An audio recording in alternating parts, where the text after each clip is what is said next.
Hallelujah. जय मसीह।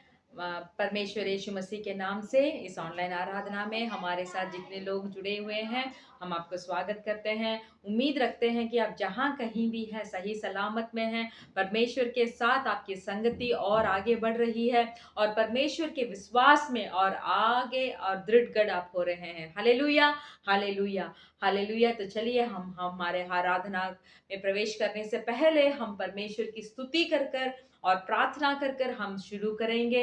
Hallelujah. सब अपने अपने आंखें बंद कर हमें धन्यवाद परमेश्वर। Hallelujah, hallelujah, hallelujah, hallelujah, hallelujah, hallelujah. धन्यवाद, धन्यवाद, धन्यवाद, धन्यवाद, धन्यवाद।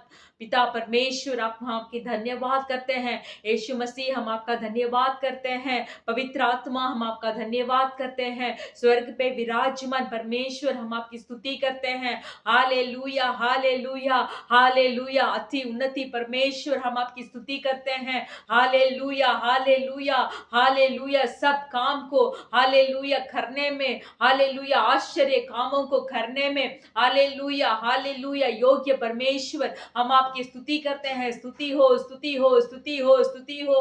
आकाश और इस पृथ्वी को अपने वचनों से रचाया परमेश्वर, हम आपकी स्तुति करते हैं। हालेलुया। आप पवित्र परमेश्वर है। हालेलुया। आप ही पवित्र जीवित परमेश्वर यीशु मसीह है। आमेन। आप ही परमेश्वर पिता के इकलौते पुत्र है। हम उसको विश्वास कर आपकी स्तुति करते हैं। स्तुति, स्तुति, स्तुति, स्तुति, स्तुति, स्तुति, स्तुति हो, स्तुति हो। Hallelujah, hallelujah. इस आराधना में आप बढ़े परमेश्वर यहोवा, आप बढ़े, हम घटे, आप बढ़े परमेश्वर। Hallelujah, hallelujah. रीखा बाला राबा शगा दुना माला राबा। हृदय में दीनता को दीजिए। दीनता से आपकी आराधना करने के लिए हमको मदद कीजिए परमेश्वर। हालेलुया। इस आराधना में जितने भी भाई और बहन भाग ले रहे हो परमेश्वर, हालेलुया, नासरी यीशु के नाम से हर एक भाई और बहन इस आराधना के द्वारा एक छुटकारा प्राप्त कर जाने के लिए, हालेलुया, पवित्र आत्मा उनके बीच में मंडराने के लिए हम विनती करते हैं। और हृदय में जितना भी मन्नतें लेके आए हो परमेश्वर, हमें मालूम नहीं है भाइयों के हृदय में कितना बोझ रखे हैं बोलकर हमें मालूम नहीं है। हालेलुया। क्या क्या परेशानियों में आए हैं हमें मालूम नहीं है। उनका स्थिति क्या है हमें मालूम नहीं है। फिर भी इस संसार को रचाया परमेश्वर आपको मालूम है, क्योंकि आपने हमें मां के कोख से आपने हमें उत्पन्न किया है। आपको मालूम है परमेश्वर, सब भाइयों को जो जो चीज के लिए, छुटकारा के लिए और जो जो काम में सहायता के लिए, मदद के लिए आपके सम्मुख में आए हो परमेश्वर, इस आराधना के द्वारा उनके जीवन में परमेश्वर एक अद्भुत करने के लिए विनती करते हैं, अद्भुत करने के लिए विनती करते हैं। हालेलुया। Thank you Lord. धन्यवाद, धन्यवाद, धन्यवाद। जैसे वो आए हैं वैसे नहीं जाना चाहिए परमेश्वर। एक पवित्र आत्मा का उपस्थिति को अपने साथ लेके जाना चाहिए। पवित्र आत्मा को स्वीकार कर हालेलुया, पाप क्षमा का निश्चय को प्राप्त कर उस जगह से उन्हें जाना चाहिए परमेश्वर। हालेलुया। धन्यवाद पवित्र परमेश्वर। हालेलुया। हमें पवित्र बनाइए, पवित्र बनाइए, पवित्र बनाइए। धन्यवाद करते हैं। शुरू से लेकर अंत तक आप हमारे साथ रहकर आप हमें सहायता कीजिए, मदद कीजिए, हमसे बात कीजिए। यीशु मसीह के नाम से मांगते हैं पिता, आमेन। Hallelujah, hallelujah. परमेश्वर भला है। आमेन। चलिए हम सब मिलकर गाएंगे। आदि और अंत तू ही है, अल्फा और ओमेगा तू ही है, दूतों की स्तुति तू ही है, बुद्धि और सब ज्ञान तू ही है। यीशु तू महान है, यीशु तू अच्छा है, यीशु तू जिंदा है, यीशु तू धन्य है। हम सब मिलकर हम गाएंगे। Hallelujah, hallelujah. आदि और अंत तू ही है, अल्फा और ओमेगा तू ही है, दूतों की स्तुति तू ही है, बुद्धि और सब ज्ञान तू ही है, दूतों की स्तुति तू ही है, बुद्धि और सब ज्ञान तू ही है। यीशु तू महान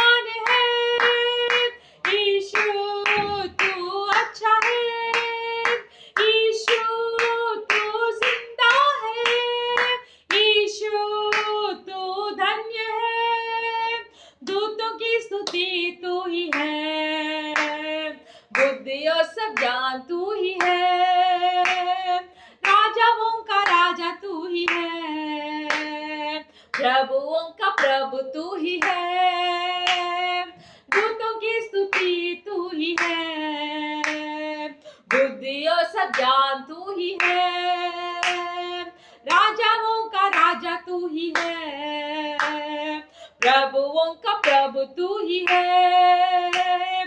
जीवन मेरा पापों से भरा, जग अंधेरा और असुचरा, जीवन मेरा पापों से भरा, जग असुध अंधेरा सारा, मेरे पापों से बचाने को मेरे लिए जीवन दिया है, मेरे पापों से बचाने को मेरे लिए जीवन दिया है। यीशु तू महान है, यीशु तू अच्छा है, यीशु तू जिंदा है, यीशु तू धन्य है, प्रभुओं का प्रभु तू ही है, राजाओं का राजा तू ही है, राजाओं का राजा तू ही है, प्रभुओं का प्रभु तू ही है। सारे गुनहगारों के लिए अपना खून बहाया यीशु ने, सारे गुनहगारों के लिए अपना खून बहाया यीशु ने, खाए कोड़ की मार भी दी सलीब पर उसने अपनी जान, खाए कोड़ की मार भी दी सलीब पर उसने अपनी जान।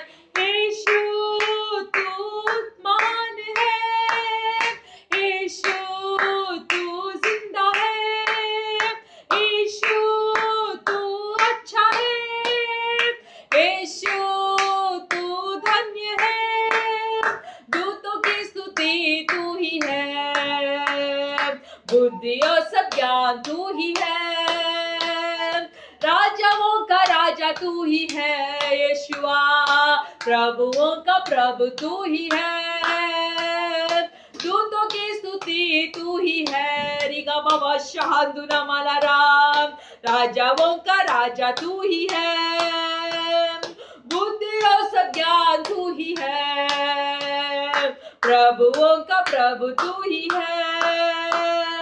Hallelujah hallelujah hallelujah.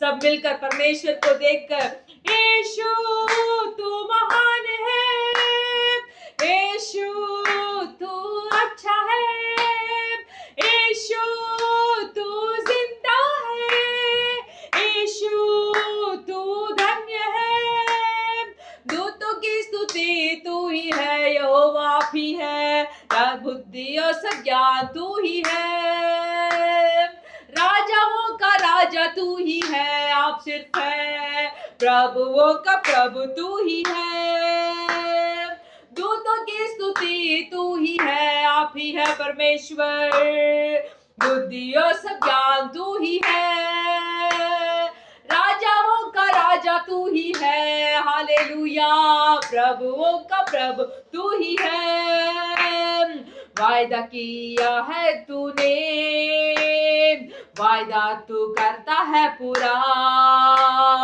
वायदा किया है तूने, वायदा तू करता है पूरा, वायदे के लिए आते हैं बरकतों की बारिश बुंढेले, वायदे के लिए आते हैं बरकतों की बारिश उंढेले, यीशु तू महान है, यीशु तू अच्छा है, यीशु तू जिंदा है, यीशु तू अच्छा है, यीशु तू महान है, यीशु तू अच्छा है,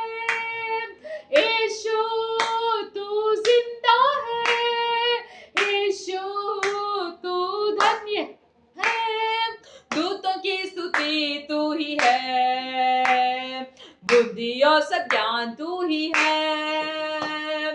राजाओं का राजा तू ही है, रिगा बाबा शहांदुना माला रबा, प्रभुओं का प्रभु तू ही है। आवाज उठाकर मेरे साथ, यीशु तू महान है, यीशु तू अच्छा है, यीशु तू जिंदा है, यीशु तू धन्य है। दूतों की स्तुति तू ही है, रिका बाबा, दूतों की स्तुति तू ही है। राजाओं का राजा तू ही है, प्रभुओं का प्रभु तू ही है। Hallelujah hallelujah. ओ राबा बाबा बाबा रिखा बाला रबा शकादुना माला रबा। हालेलुया। जितने भी संकट के समय में हम हो, जितने भी हमारा हृदय बोझ पे हो, जितने भी हमारा हृदय दुख में हो, संसार को सोचकर, भविष्य को सोचकर, परिवार को सोचकर, अगर हम दुख में बैठे हैं, अगर हम तड़प में बैठे हैं, अगर हम डर के साथ हम बैठे हैं, इस स्थिति में अगर जो भी स्थिति हो, जो भी वातावरण के अंदर हम हैं भी, तो हालेलुया, जब हम परमेश्वर को देखकर, जब हमें रचाया परमेश्वर को देखकर जब हम गाएंगे, यीशु तू महान है, यीशु तू अच्छा है, यीशु तू भला है, यीशु तू धन्य है, आप ही राजाओं का राजा है, आप ही प्रभुओं का प्रभु है। जब हम हमारे स्थितियों में जब हम परमेश्वर को स्तुति करते रहेंगे, और बाबा शगादुना माला रबा, जब हम परमेश्वर को स्तुति करते रहेंगे, तब जरूर परमेश्वर उस स्थिति से हमें छुटकारा देते हैं, समाधान को देते हैं, हृदय को शांति से भर देते हैं, आनंद से भर देते हैं। हालेलुया। इसीलिए हम बोलते हैं कि आराधना का समय में आवाज उठाकर परमेश्वर यहोवा की हमें स्तुति करना चाहिए। Hallelujah hallelujah. जो भी अवस्था में हम पड़े हैं भी, तो हालेलुया हालेलुया, हम परमेश्वर की स्तुति करना जब हम शुरू करेंगे, हालेलुया, परमेश्वर उससे हमें एक बहुत बड़ा छुटकारा देंगे। आमीन हालेलुया। इसीलिए हम बोलते हैं, ताली बजाकर गाइए, मुंह खोलकर गाइए, आवाज उठाकर गाइए, हाथ को उठाकर गाइए। क्यों बोलते हैं? जब हम परमेश्वर के नाम को हम ग्रहण कर हम उसे जब हमारे मुंह से उसे बाहर निकालते हैं, तब परमेश्वर जरूर हमें एक बहुत बड़ा छुटकारा देते हैं। Hallelujah hallelujah. तो चलिए हमारा दूसरा आराधना का गीत, महिमा महिमा हो तेरी, महिमा महिमा हो तेरी। आमीन। आवाज उठाकर आप गा सकते हैं। महिमा महिमा हो तेरी, महिमा महिमा हो तेरी, महिमा महिमा हो तेरी, महिमा महिमा हो तेरी। यीशु तेरी महिमा करता हूँ मैं सर्वदा, यीशु तेरी महिमा करता हूँ मैं सर्वदा। महिमा महिमा हो तेरी, महिमा महिमा हो तेरी, महिमा महिमा हो तेरी, महिमा महिमा हो तेरी।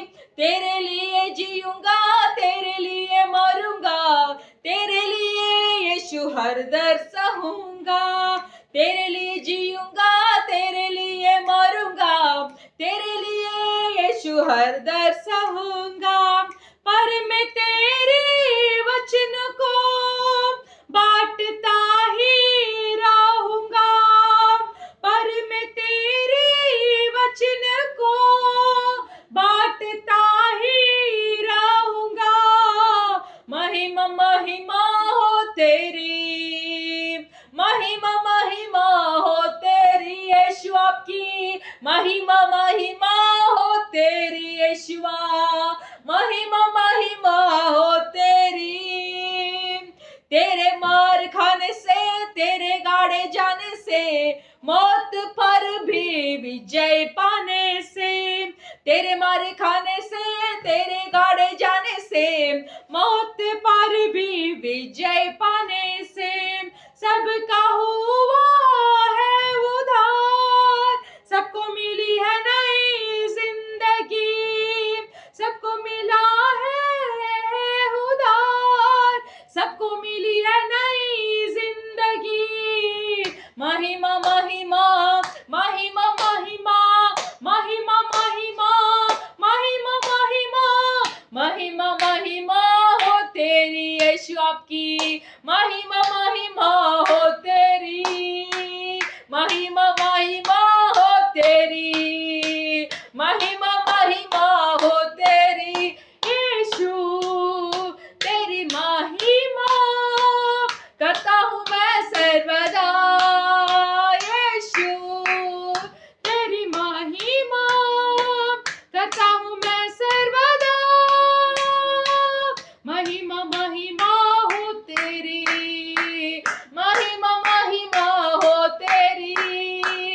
महिमा महिमा हो तेरी यशपा, महिमा महिमा हो तेरी रिगबा शादुना मलारबा ओरिगा बाबा बाबा बाबा बा। धन्यवाद धन्यवाद धन्यवाद। तेरे मार खाने से, तेरे गाड़े जाने से, मौत पर भी विजय पाने से, मेरे लिए आपने मार खाया। तेरे मार खाने से, तेरे गाड़े जाने से, मौत पर भी विजय पाने से, सबका हुआ है उधार, सबको मिली है नई जिंदगी, मुझको हुआ है उधार, मुझको मिली है नई जिंदगी। महिमा महिमा हो तेरी। सब लोग हाथ को उठाकर, आपके मारे जाने से, आपके गाड़े जाने से, आपको कुर्बानी होने से, आपको उस क्रूस में चढ़ाए जाने के चढ़ाया गया था। Hallelujah hallelujah. इससे मुझे एक नया जिंदगी मिला है। ओ उस लहू के द्वारा मेरा पाप क्षमा किया गया है। Hallelujah hallelujah. कोई चुप मत रहिए, अपने मुंह को खोलकर बताइए, मेरे पाप सब उस लहू के द्वारा क्षमा किया गया है। हालेलुया। रिखा बाला राबा शगादुना माला रबा। मेरे सब पापों, हालेलुया, जो जो व्यवस्था के विरोध पाप है मैंने किया है, वचनों के विरुद्ध जितने भी पाप मैंने किया है, वो पाप यीशु मसीह के लहू के द्वारा, हालेलुया हालेलुया, क्षमा किया गया है। हालेलुया। मुझे एक नया जीवन देने के लिए, एक अनंत जीवन देने के लिए, हालेलुया, मुझे एक नया जन्म देने के लिए, हालेलुया, उद्धार प्राप्त करने के लिए ही मेरा यीशु मसीह, हालेलुया, इस संसार में आया, इस संसार में अद्भुतों कामों को किया, अपना राज्य का सुसमाचार को प्रचार किया। Hallelujah hallelujah. मारा गया, अपमान किया गया, ताड़ना मारा गया, कोड़े खाए गया, हालेलुया हालेलुया, थूका गया। ये सब अपमानों मेरे खातिर उसने सहा। Hallelujah hallelujah. मारा गया, गाड़ा गया, फिर से जी उठा, जी उठा। Hallelujah hallelujah. अभी पिता के पास बैठा है। और इखा बाला राबा शगा दुना माला राबा। धन्यवाद धन्यवाद धन्यवाद। हालेलुया। आपकी महिमा हो, आपकी महिमा हो। हालेलुया। पिता के पास बैठे यीशु मसीह मेरे लिए बातें कर रहा है। Hallelujah hallelujah. उस सिंहासन के पास लेके जाने के लिए इस आराधना सब अपने आप हाथ को उठाकर हृदय के गहराइयों से, हाँ, एक विश्वास के साथ बोलिए, मेरा पाप क्षमा किया गया है। मैं परमेश्वर यीशु मसीह के लहू के द्वारा मैं धोया गया हूं। मेरा पाप क्षमा किया गया है। जब यीशु मसीह आएंगे तब उनके पास मैं भी जाकर उस सिंहासन के सामने में खड़ा रहूंगा। वो विश्वास के साथ हम सब मिलकर इस आराधना का गीत को गाएंगे। हालेलुया। ले चल मुझे, ले चल मुझे, तू है जहां, ले चल मुझे, ले चल मुझे, ले चल मुझे, तेरे सिंहासन के पास, ले चल मुझे। हाथों को उठाकर मेरे साथ मिलकर फिर से, ले चल मुझे, ले चल मुझे, तू है जहां, ले चल मुझे, ले चल मुझे, ले चल मुझे, तेरे सिंहासन के पास, ले चल मुझे। मैं तेरे पास आता हूँ पवित्र दिल से, मेरा दिल को पवित्र बना, आराधना मैं करता हूँ प्रेमी मन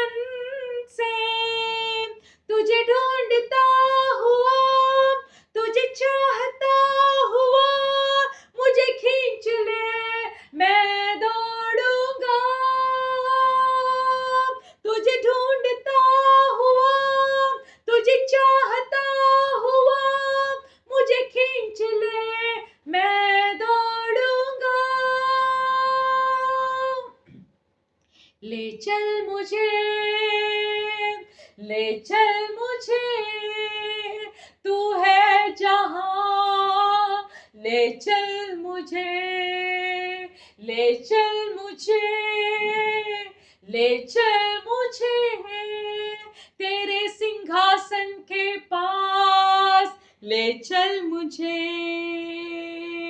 तेरे पवित्र स्थान में, तू मुझे ले चल, तुझे देखना मैं चाहता हूँ हर घड़ी हर पल, तेरे पवित्र स्थान में तू मुझे ले चल, तुझे देखना मैं चाहता हूँ हर घड़ी हर पल, तुझे ढूंढता हुआ, तुझे चाहता हुआ, मुझे खींच ले मैं दौड़ूंगा,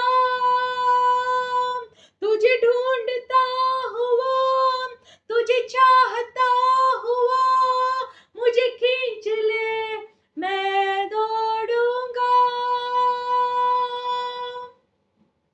ले चल मुझे, ले चल मुझे, तू है जहां, ले चल मुझे। एक प्रार्थना के साथ, ले चल मुझे, ले चल मुझे तेरे सिंहासन के पास, ले चल मुझे रिगा बाबा शगादुना, ले चल मुझे। परमेश्वर के साथ चलना है, परमेश्वर के सिंहासन के पास रहना है, परमेश्वर के अति पवित्र स्थान के पास जाना है। हालेलुया। परमेश्वर के साथ उस पवित्रता में चलना है, उनकी आवाज को सुनना है, उन्हें देखना है। तो एक पवित्रता ही हमारा जिंदगी में बहुत आवश्यक है।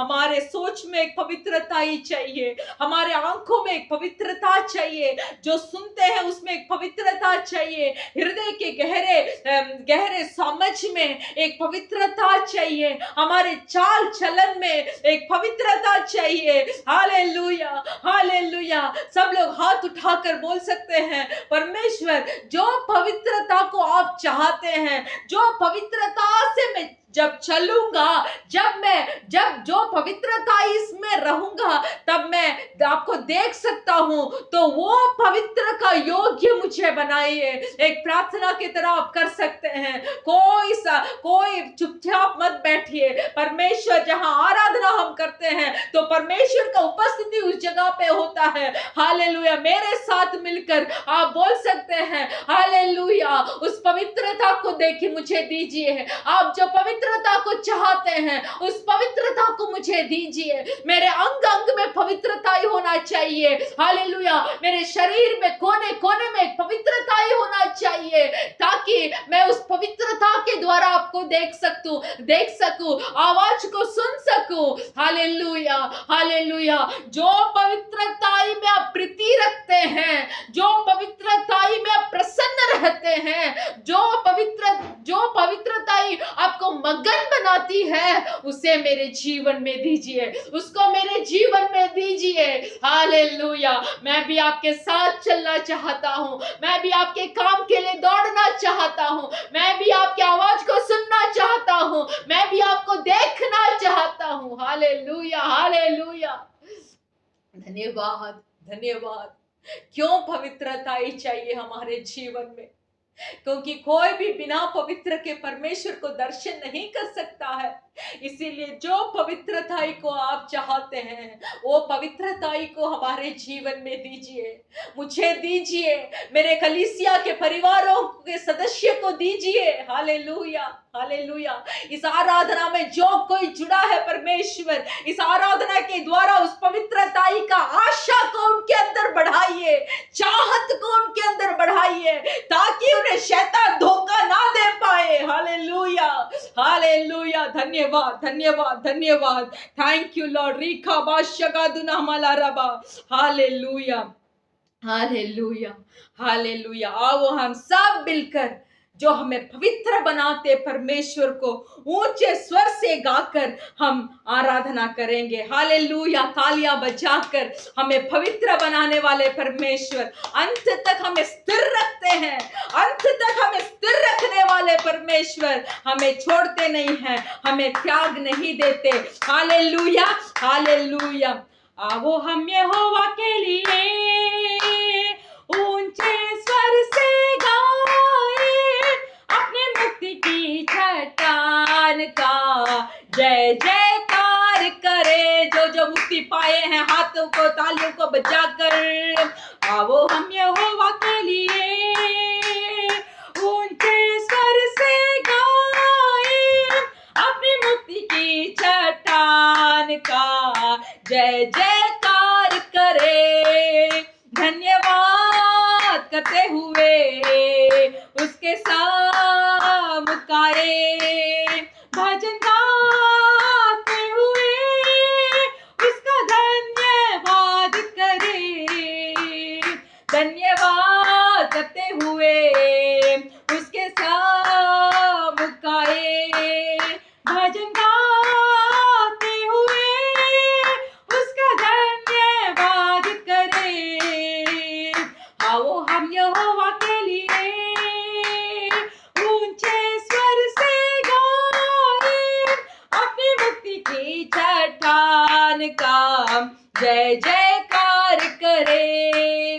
क्योंकि वो हमारा महान ईश्वर है, सारे देवताओं के ऊपर वो महान राजा है। आओ हम यहोवा के लिए ऊंचे स्वर से गाएं, अपनी मुक्ति की चट्टान का जय जयकार करे। क्योंकि वो हमारा परमेश्वर है और हम उसकी प्रजा, उसके हाथ की भेड़ें हैं। क्योंकि वो हमारा परमेश्वर है और हम उसकी प्रजा, उसके हाथ के भेड़े हैं। जोर से तालियां बजाकर आओ हम यहोवा के लिए ऊंचे स्वर से गाएं, अपनी मुक्ति की चट्टान का जय जयकार करे। जय जयकार करे, जय जयकार करे, जय जयकार करे। Hallelujah, hallelujah, hallelujah. Thank you Lord, we glorify your name O Lord. आपकी नाम की हम महिमा करते हैं, आपकी नाम की हम महिमा देते हैं। धन्यवाद, धन्यवाद, धन्यवाद परमेश्वर। हालेलुया, आप महान परमेश्वर है, आप सारे देवताओं के ऊपर है, आप महान राजा है। आपने आपके वचन के द्वारा इस सारी सृष्टि को आपने रचाया है। आप सर्वशक्तिमान परमेश्वर है। Hallelujah, hallelujah. धन्यवाद करते हैं परमेश्वर, धन्यवाद करते हैं। इस आराधना में जरूर हमारे भाई और बहनों जो कोई इस आराधना में भाग लिया हो, आपने उनके जीवन में एक बदलाव को लेके आए हैं, एक छुटकारा को दिए हैं। चाहे वो बोझ से, कष्ट से, दुख से वो यहाँ आए भी तो जरूर इस आराधना के द्वारा पवित्र आत्मा ने उनको, उनका जीवन को भरा। हम विश्वास करते हैं एक बहुत बड़ा मुक्ति को उन्हें दिया है, क्योंकि आप मुक्ति का चट्टान है। उस मुक्ति का चट्टान को हमने आराधना किया है। हालेलुया, धन्यवाद करते हैं, धन्यवाद करते हैं। आए हुए हर एक भाई और बहन को आप आशीष कीजिए परमेश्वर। धन्यवाद करते हैं जो वचन को आज हम सुनने जा रहे हैं, हमारा हृदय को एक अच्छा खेती बनाइए, ताकि वो वचन एक बीज के तरह हमारा हृदय में बोने के बाद 30, 60 और 100 गुना प्रतिफल दे सके परमेश्वर। धन्यवाद, उस योग्य हमें बनाइए। आपके हाथों में हम समर्पण करते हैं, यीशु मसीह के नाम से मांगते हैं पिता, आमेन, आमेन। Hallelujah, hallelujah. परमेश्वर भला है, परमेश्वर सब काम करने में योग्य है। वो जितने भी हम कष्ट में, परेशानियों में या कुछ कुछ चीज को सोच सोच कर अगर हम थक चुके हैं, तो उस स्थिति में जब हम परमेश्वर की स्तुति करने लगेंगे, आराधना करने लगेंगे, तो परमेश्वर उसी क्षण हमें एक छुटकारा देते हैं। Hallelujah, hallelujah. तो चलिए हम हमारा भजन संगीता पढ़ेंगे। भजन संगीता 12वां भजन संगीता, सैम्स 12, 12वां भजन संगीता 1 से लेकर 8 वचन हम पढ़ेंगे। सब अपने अपने बाइबल खोल लीजिए और 12वां भजन संगीता 12 उससे 1 से लेकर 8 वचन तक हम पढ़ेंगे। सहायता के लिए प्रार्थना। प्रधान बजाने वाले के लिए खर्च की राग में दाऊद का भजन। हे परमेश्वर बचा ले, क्योंकि एक भी भक्त नहीं रहा। मनुष्य में से विश्वास योग्य लोग मर मिटे हैं। प्रत्येक मनुष्य अपने पड़ोसी से झूठे बातें करता है। वे चापलूसी के होठों से तो रंगी बातें करते हैं। प्रभु सब चापलूसी होठों को और सब जीभ को जिससे बड़ा बोल निकलता है काट डालेगा। वे कहते हैं हम अपनी जीभ से ही जीतेंगे, हमारे होठ हमारे ही वश में है, हमारा प्रभु कौन है।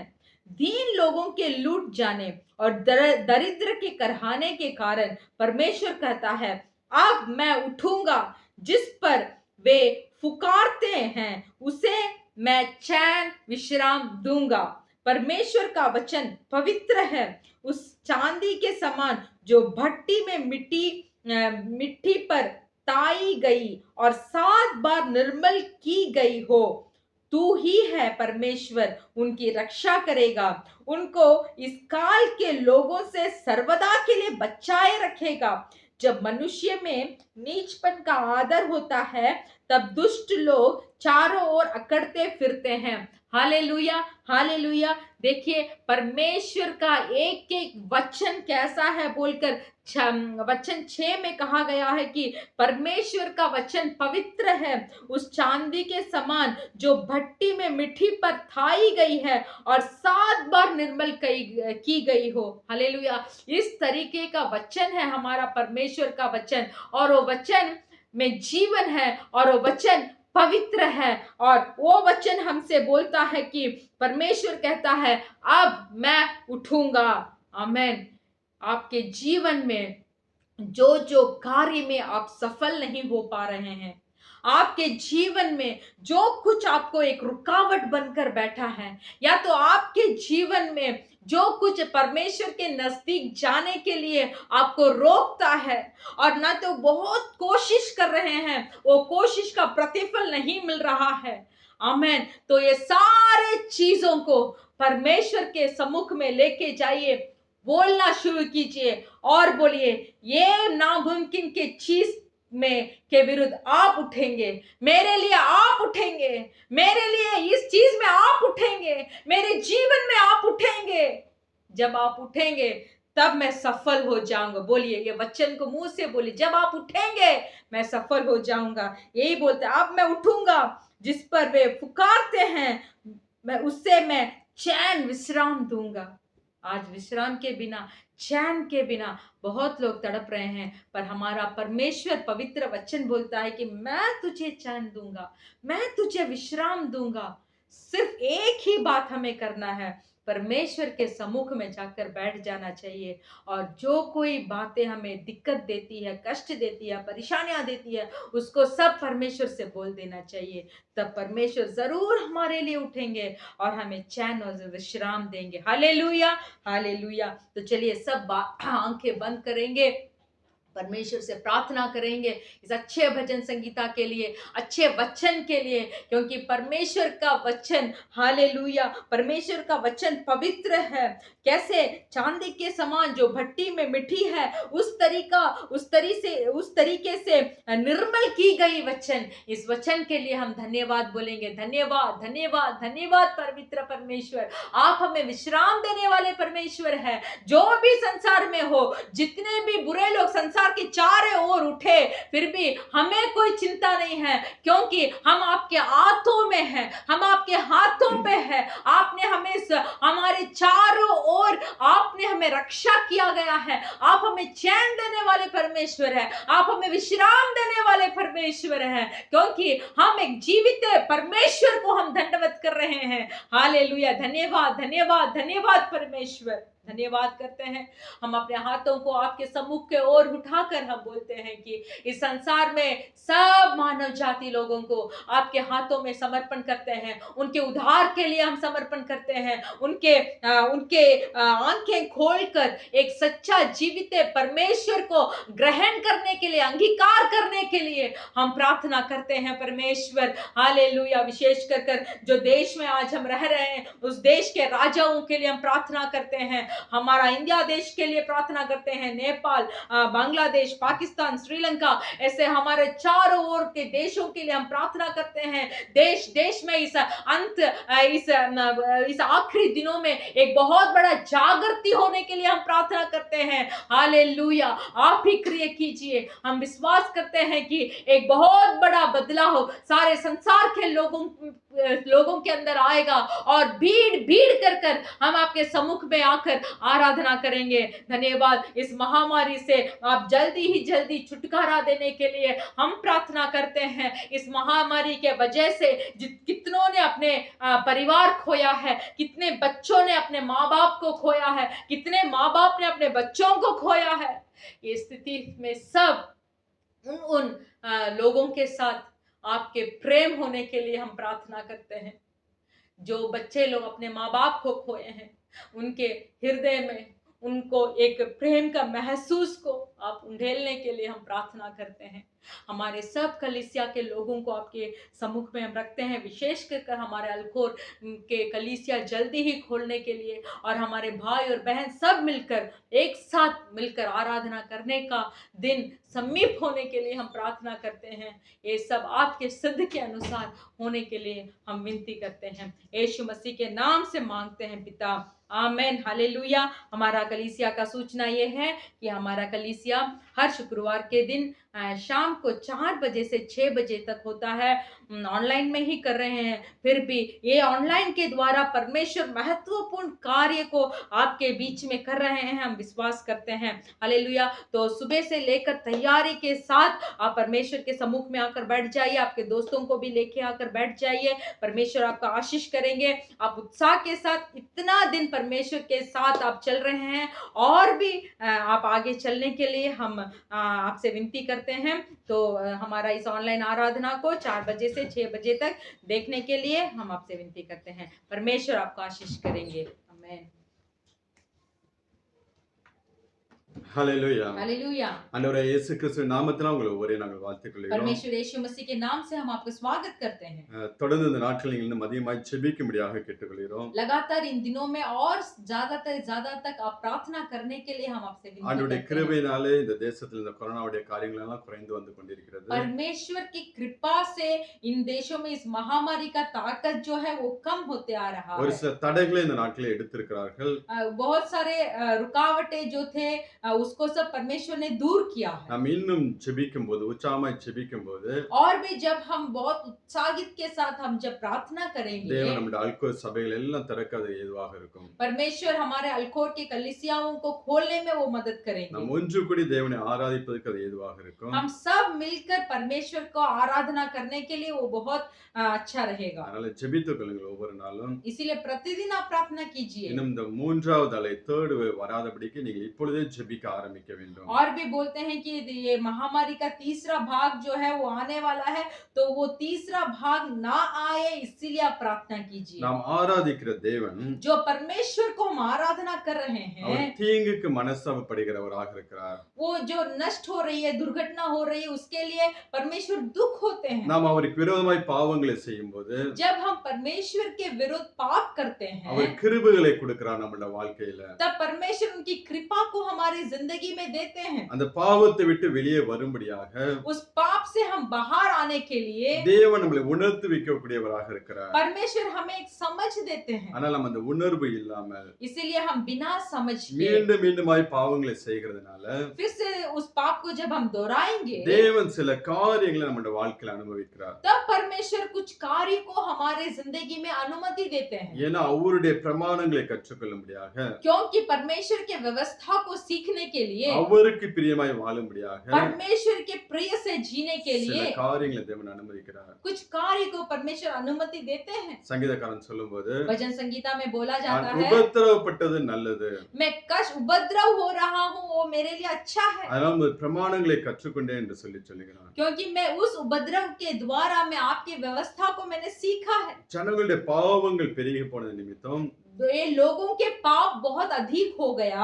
இந்த நாட்களை உணர்த்து வைக்கும்படியாக ஆண்டவர் இந்த கொரோனா வைரஸை அனுமதித்தார். तो वो पाप के ऊपर एक समझ को देने के लिए ही परमेश्वर इस कोरोना महामारी को अनुमति दिए நாம் होंगे। தேவ சமூகத்துல जब हम परमेश्वर के सम्मुख में அந்த ஜனங்களுடைய பாவங்களை எல்லாம் அறிக்கை செய்து ஜெபிக்கும்போது वो सारे लोगों को पाप क्षमा का निश्चय के लिए जब हम प्रार्थना அந்த करेंगे, தீங்கு தேவன் விலக்கி போடுகிறவராக இருக்கிறார். तो वो दुर्घटना को परमेश्वर हमसे दूर அது करेंगे। நம்மளுடைய சொந்த வாழ்க்கையாக இருந்தாலும் वो चाहे हमारे खुद का जीवन हो, தேசத்துடைய ஜனங்களுடைய வாழ்க்கையாக இருந்தாலும் அப்படிதான். नहीं तो देश के लोगों के जीवन में हो, அதனால நாம் ஜெபிப்போம். इसीलिए उनके लिए हम प्रार्थना करेंगे। தேவன் எல்லா தீங்குக்கு விலக்கி நம்மை பாதுகாப்பார். परमेश्वर सब कष्ट और दुर्घटना से हमें दूर करेंगे। கர்த்தர் உங்களை ஆசீர்வதிப்பாராக. परमेश्वर आपको आशीष இந்த करेंगे। நாளில் வேத வார்த்தைக்கு நேராக நாம் கடந்து செல்லலாம். आज भी परमेश्वर के वचन के ओर हम ध्यान நம்ம மத்தியில் करेंगे। இருக்கக்கூடிய சகோதரி சித்ரா வேத வார்த்தைகளை பகிர்ந்து கொடுப்பாங்க. हमारे बीच में जो हमारे बहन चित्रा है वो हमारे लिए परमेश्वर के वचन आपसे बांटेगी। हालेलुया। हालेलुया। கர்த்தருடைய பரிசுத்த நாமத்திற்கு மகிமை உண்டாவதாக। परमेश्वर पवित्र नाम का महिमा हो। எல்லாரும் எப்படி இருக்கீங்க? आप सब कैसे हैं? கர்த்தர் நல்லவர், परमेश्वर भला है, நமக்கு அவர் என்றென்றைக்கும் போதுமானவராகவே இருக்கிறவர்। परमेश्वर हमारे लिए काफी है। அவரை அண்டிக் கொண்டிருக்கிற பிள்ளைகளுக்கு அவர் கேடகமாய் இருக்கிறார்। परमेश्वर के ऊपर जो भरोसा रखे हैं उनके लिए वही भरोसेमंद परमेश्वर है। அவர் நல்லவர், परमेश्वर भला है, அவர் நமக்கு போதுமானவர்। परमेश्वर हमारे लिए काफी है। இந்த நாளிலும் வேத தியானத்துக்கு நேரா நம்ம கடந்து செல்லலாம்। आज के दिन भी हम परमेश्वर पवित्र वचन के ओर हम ध्यान करेंगे। புதிய ஏற்பாட்டுல ரோமருக்கு எழுதின புத்தகத்தை எல்லாரும் எடுத்துக்கொள்வோம்। हम सब हमारे बाइबल में नया नियम में रोमियो का पुस्तक को हम लेंगे। 8வது அதிகாரத்துல उसका 8वां वचन में 5வது வசனத்தை வாசிக்கலாம்। हम उसके 5वां वचन को पढ़ेंगे। नया नियम में रोमियो का पुस्तक प्रेरितों के बाद में है, उसका 8वां अध्याय और 5वां वचन को हम पढ़ेंगे। 5 6 வாசி। 5 और 6 पढ़ेंगे। क्योंकि शारीरिक व्यक्ति शरीर के बातों पर मन लगाते हैं, परंतु आध्यात्मिक आत्मा के बातों पर मन लगाते हैं। शरीर पर मन लगाना तो मृत्यु है, परंतु आत्मा पर मन लगाना जीवन और शांति है। हालेलुया। हालेलुया। மாம்ச சிந்தை மரணம், शारीरिक मन मृत्यु है, ஆவியின் சிந்தையோ परंतु आत्मा पर मन लगाना ஜீவனும் சமாதானமுமா। जीवन और शांति है। ஒரு விசை கண்களை மூடி நம்ம ஜெபிக்கலாம்। हम सब आंखें बंद कर कर हम प्रार्थना करेंगे। எங்களை நேசிக்கிற நல்ல பிதாவே, हमें प्रेम करने वाले अच्छे पिता, மாம்ச சிந்தை மரணம் என்று நாங்கள் வாசிக்கிறோம் அப்பா। हम पढ़े हैं कि शारीरिक मन मृत्यु है, ஆவியின் சிந்தையோ फिर भी आत्मा का मन, ஜீவனும் சமாதானமும் என்று வாசிக்கிறோம் ஐயா। वो आत्मा पर मन लगाना जीवन और शांति है बोलकर हमने पढ़ा है। நாங்கள் எப்போதும் ஜீவனும் சமாதானத்தையுமே பெற்றுக்கொள்ளணும் ஆண்டவரே। हम हर दम जीवन और समाधान को ही हमें पाना है। கிறிஸ்துவுக்குள் நாட்டப்பட்ட பிள்ளைகளாய் காணப்பட எங்களுக்கு உதவி செய்யுங்க। परमेश्वर के अंदर हमें बने रहने के लिए मदद कीजिए। இந்த நாள் வார்த்தையை கொண்டு எங்களோடு பேசுங்கப்பா। आज के दिन में जो वचन हम सुनने जा रहे हैं उसके द्वारा हमसे बात कीजिए। பரிசுத்த ஆவியானவர் எங்கள் மத்தியில இடைப்படுங்க। पवित्र आत्मा हमारे बीच में आप वास करने के लिए मांगते हैं। பேசுகிற அடிமையை மறைத்துக் கொள்ளுங்கப்பா।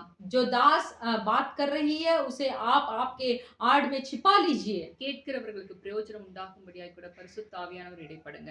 पवित्र आत्मा इन वचनों को जो सुन रहे हैं उनके बीच में आप बात करने के लिए हम विनती करते हैं। இயேசுவின் நாமத்திலே ஆமென்। यीशु मसीह के नाम में आमेन। ஆமென். Hallelujah amen. மாம்சத்தின்படி நடக்கிறவர்கள் மாம்சத்துக்குரியவர்கள் சிந்திக்கிறார்கள்.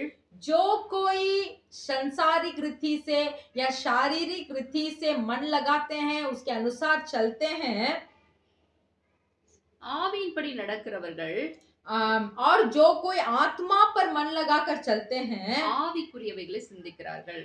देखिए शारीरिक तौर से जो चलते हैं वो शरीर संसार के बारे में, शरीर के बारे में सोचते हैं, और जो कोई आत्मा पर मन लगाकर चलते हैं वो जीवन और शांति को पाते हैं। இந்த நாளிலும் கூட आज के दिन में மாம்சத்துக்குரியவர்கள் எப்படி இருப்பார்கள், शारीरिक तौर से चलने वाले कैसे होंगे ஆவிக்குரியவர்கள் எப்படி இருப்பார்கள் என்று நாம் பார்க்க और போகிறோம். आत्मा पर मन लगाकर चलने वाले कैसे होंगे, इन दोनों के फर्क को हम आज देखने जा रहे हैं। இதை கேட்டுக்கொண்டிருக்கிற நீங்கள் ये हम इस संदेश को जो आप सुन रहे हैं,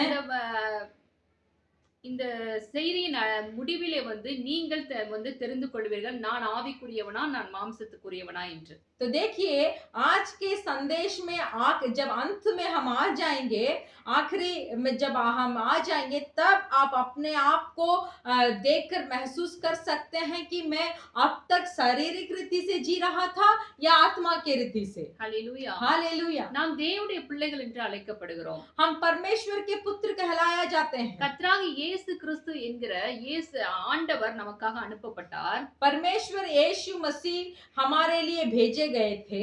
அவர் மூலமாய் ரட்சிப்பு நமக்கு உண்டாகிறது. परमेश्वर यीशु मसीह के द्वारा हमें उद्धार मिला। பாவ மன்னிப்பாகிய மீட்பு அவர் மூலமாய் மனுஷனுக்கு கொடுக்கப்படுகிறது. पाप क्षमा से हमें पाप से हमें छुटकारा दिया गया।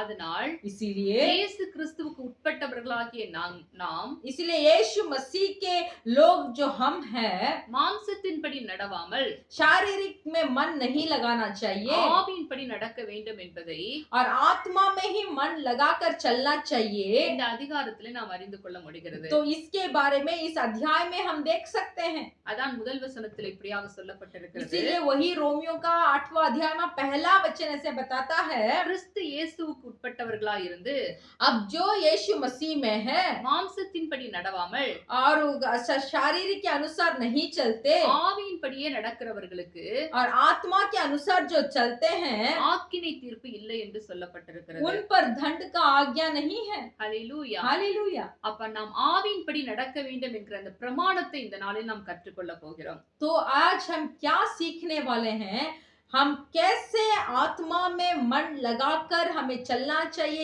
जीना चाहिए बोलकर उस व्यवस्था को हम आज सीखने वाले हैं। ஆவிக்குரியவனாய் காணப்பட்டால் जब हम आत्मा में मन लगाकर चलते हैं, அவனுக்குள் ஆவிக்குரிய சிந்தை இருக்கக்கூடாது, மாம்சத்திற்குரிய சிந்தை இருக்கக்கூடாது. देखिए जब हम आत्मा के अनुसार हम चलते हैं, तो आत्मा के रीति से चलने वाले के अंदर शारीरिक मन नहीं होना चाहिए। ஆவிக்குரியவன் जो आत्मा में चलता है ஆவிக்குரியவைகளையே சிந்திக்கிறவனாய் காணப்பட वो வேண்டும். आत्मा के बारे में ही सोचकर समझकर चलता है। ஏனென்றால் क्यों?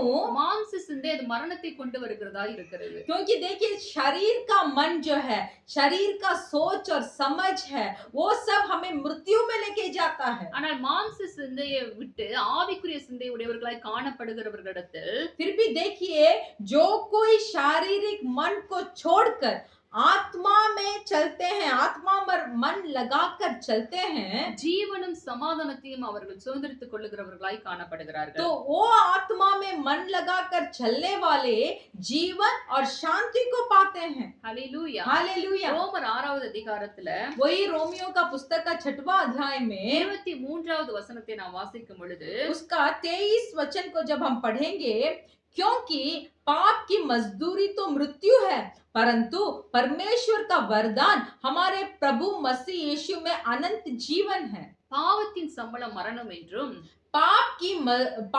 क्योंकि पाप की मजदूरी मृत्यु है, தேவனுடைய கிருபை வரமோ परंतु परमेश्वर का वरदान நம்முடைய கர்த்தராகிய இயேசு கிறிஸ்துவினால் உண்டாகும் நித்திய ஜீவன் என்று அங்கு சொல்லப்பட்டிருக்கிறது. हमारे प्रभु यीशु मसीह में अनंत जीवन है। இங்க சொல்லப்பட்டிருக்கிற பாவத்தின் சம்பளம் மரணம் என்று சொல்லப்பட்டிருக்கிறது. देखिए 8वां अध्याय में बोला गया है कि जो पाप करता है उनका दंड मृत्यु है। ஏன் பாவத்தின் சம்பளம் மரணம் என்று சொல்லுவதற்கு காரணம் என்னவென்று நாம் பார்த்தோம் பார்த்தோமே என்றால் देखिए पाप करने से क्यों मृत्यु का दंड दिया जाता है बोलकर हम देखेंगे तो மரணம் என்பது எல்லா மனிதனுக்கும் அது நியமம் தான். मृत्यु सब मनुष्य के लिए निर्णय किया गया है। எப்படி பிறப்பு ஒரு மனிதனுக்கு உண்டோ அதே போல ஒவ்வொரு மனிதனும் ஒரு குறிப்பிட்ட காலத்துல அவனுக்கு மரணம் சம்பவிக்கும். जैसे देखिए एक एक मनुष्य के जीवन में जैसे वो पैदा होता है वैसे ही उसके जीवन में मृत्यु भी होना चाहिए। ஆனால் இங்கு சொல்லப்பட்டுள்ள மரணம் என்பது फिर भी यहाँ की किस मृत्यु के बारे में कहा गया है? ஆவிக்குரிய மரணத்தை குறிக்கிறதா இருக்கிறது. ये मृत्यु आत्मिक मृत्यु के बारे में कहा गया है। பாவம் செய்கிற ஆத்துமா சாகவே சாகும் என்று வேதம் சொல்லுகிறது. पवित्र शास्त्र बताता है जो आत्मा पाप करता है वो आत्मा मरेगा। இந்த சரீரத்தின் மரணம் எல்லாருக்கும் பொதுவானது. देखिए शारीरिक तौर से जो मृत्यु है सबके लिए समान है। ஆனால் இந்த ஆத்மாவில ஏற்படுகிற மரணம் என்பது फिर भी हमारे आत्मा में जो मृत्यु होता है அது ஆவிக்குரியவன் மாம்சத்துக்குரியவன் என்பதை பொறுத்தே அமைகிறது. वो आत्मा के तौर से चलने वाला और शारीरिक तौर से चलने वाला के बीच में होता है। ஏன் இங்க சொல்லப்பட்டிருக்கிறது அதாவது பாவத்தின் சம்பளம் மரணம் என்று பார்த்தோமே என்றால் यहाँ क्यों बताया गया है कि मृत्यु का पाप का दंड मृत्यु है? நம்முடைய ஆதி பிதாவாகிய ஆதாம் தேவனுடைய கட்டளைகளை மீறின நிமித்தம் அவன் பாவத்திற்குள்ளாக்கப்படுகிறான். क्योंकि हमारा जो पहले पिता मनुष्य थे आदम, वो आदम परमेश्वर का व्यवस्था को पार कर व्यवस्था को नहीं मानकर पाप किया। அந்த ஒரே மனித நிமித்தம் எல்லாருக்குள்ளும் பாவம் பிரவேசிக்கிறதாய் காணப்படுகிறது. देखिए वो एक ही मनुष्य के द्वारा सब मानव जाति के अंदर पाप प्रवेश करता है। நீங்க 5வது அதிகாரத்துல ரோமர் 5வது அதிகாரத்துல आप वही रोमियो का पुस्तक का 5वां अध्याय में 12வது वचனத்தை வாசிக்கலாம். 12वां वचन को हम पढ़ेंगे। इसीलिए जैसा एक मनुष्य के द्वारा पाप जगत में आया और पाप के द्वारा मृत्यु आई और इसी रीति से मृत्यु सब मनुष्यों में फैल गई क्योंकि सबने पाप किया। Hallelujah hallelujah. ஒரே மனுஷனாலே பாவமும் एक ही मनुष्य के द्वारा पाप பாவத்தினாலே மரணமும் உலகத்திலே பிரவேசித்தது என்று சொல்லப்பட்டிருக்கிறது. और उसी पाप के द्वारा मृत्यु इस जगत में आई। Hallelujah hallelujah. பாவத்தின் சம்பளம் மரணம் என்பது தேவனால் கொடுக்கப்பட்ட அது நியாய தீர்ப்பின் தண்டனையாய் இருக்கிறது. देखिए पाप के वजह से मृत्यु आना वो परमेश्वर के हाथों से दे रहा एक दंड है। நான் முதல்ல வாசித்தது போல हम पहले जो वचन को पढ़ा, ஒருவன் கிறிஸ்துவுக்கு உட்பட்டவனாய் இருந்தால் जो कोई परमेश्वर के अंदर रहता है அவன் மாம்சத்துக்கு உட்பட்டவனாய் இல்லாமல் वो मनुष्य शारीरिक मन में जो कोई आत्मा में चलता है वो मनुष्य शारीरिक मन में नहीं चल सकता। அவன் ஆவிக்குரியவனாய் காணப்படுகிறான். तो देखिए आत्मा में चलने वाला एक आत्मिक मनुष्य होता है। இதற்கு என்ன காரணம் என்று நாம் பார்க்கும் பொழுது इसका कारण क्या है? பாவத்தின் சம்பளம் மரணம் என்கிற அந்த தண்டனையை पाप का दंड मृत्यु है। இயேசு கிறிஸ்துவானவர் நீக்கி போடும்படியாய் கூட இந்த பூமியிலே அவர் கடந்து வருகிறார். तो देखिए पाप का दंड मृत्यु है, तो इस नियम को तोड़ने के लिए, नहीं तो इस नियम को निकालने के लिए ही यीशु मसीह इस जगत पे आए। ஆண்டவராகிய இயேசு கிறிஸ்துவை குறித்து நமக்கு நன்றாக தெரியும். அவர் தேவனுடைய ஒரே குமாரன். प्रभु यीशु मसीह के बारे में हमें अच्छा से मालूम है, वो पिता परमेश्वर का इकलौता पुत्र है। அவர் பாவத்தை பாராத சுத்த கண்ணன் தேவனைப் போலவே वो परमेश्वर के तरह यीशु मसीह भी पाप को अपने आंखों से नहीं देख सकते, इतना तक वो पवित्र है। ஆனால் இங்கே வாசிக்கிறோம் 8வது அதிகாரத்துல ரோமர் 8வது அதிகாரத்துல 3வது வசனத்துல फिर भी देखिए रोमियो 8वां अध्याय में 3रा वचन में हम बोल सकते हैं தேவன் எதற்காக இயேசு கிறிஸ்துவை இந்த பூமிக்கு அனுப்பி கொடுத்தார் என்பதை விளக்கத்தை அங்கு பார்க்க முடிகிறது. तो देखिए रोमियो 8वां अध्याय का 3रा वचन में आप ये समझ सकते हैं कि पिता परमेश्वर ने अपने इकलौते पुत्र यीशु मसीह को क्यों भेजा। பாவ மாம்சத்தின் சாயலாகவும் पाप हमारे शारीरिक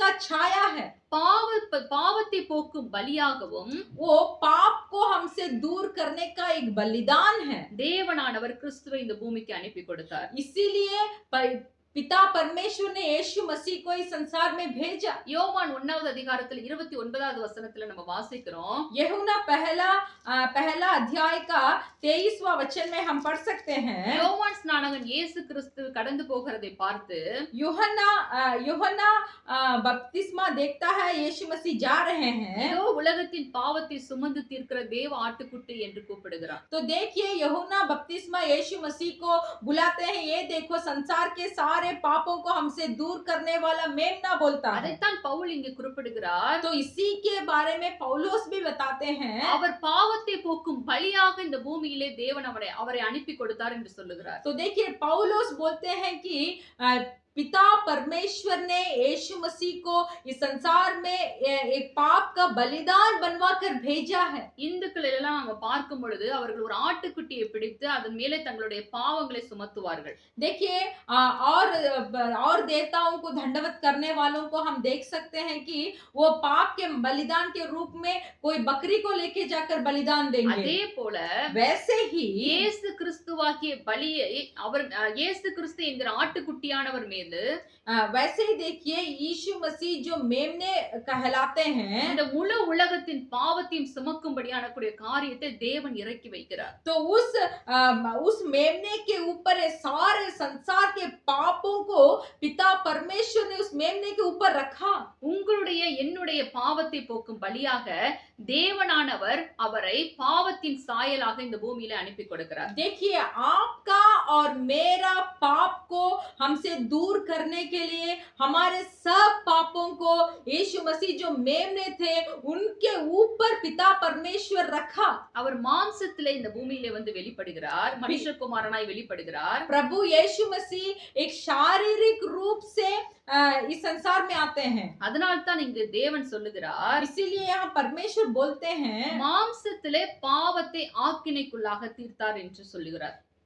8வது 3வது வசனம். देखिए तो यहाँ बोले जाता है रोमियो का पुस्तक का 8वां अध्याय का 3रा वचन में बोला गया है। நீங்க ஃபுல்லா வாசிச்சிருங்க. 3வது வசனம். रोमियो का 8वां अध्याय का 3रा वचन देखिए, क्योंकि जो काम व्यवस्था शरीर के कारण दुर्बल होकर ना कर सकी उसको परमेश्वर ने किया, अर्थात अपने ही पुत्र को पापमय शरीर की समानता में और पाप बलि होने के लिए भेजकर शरीर में पाप पर दंड की आज्ञा दी।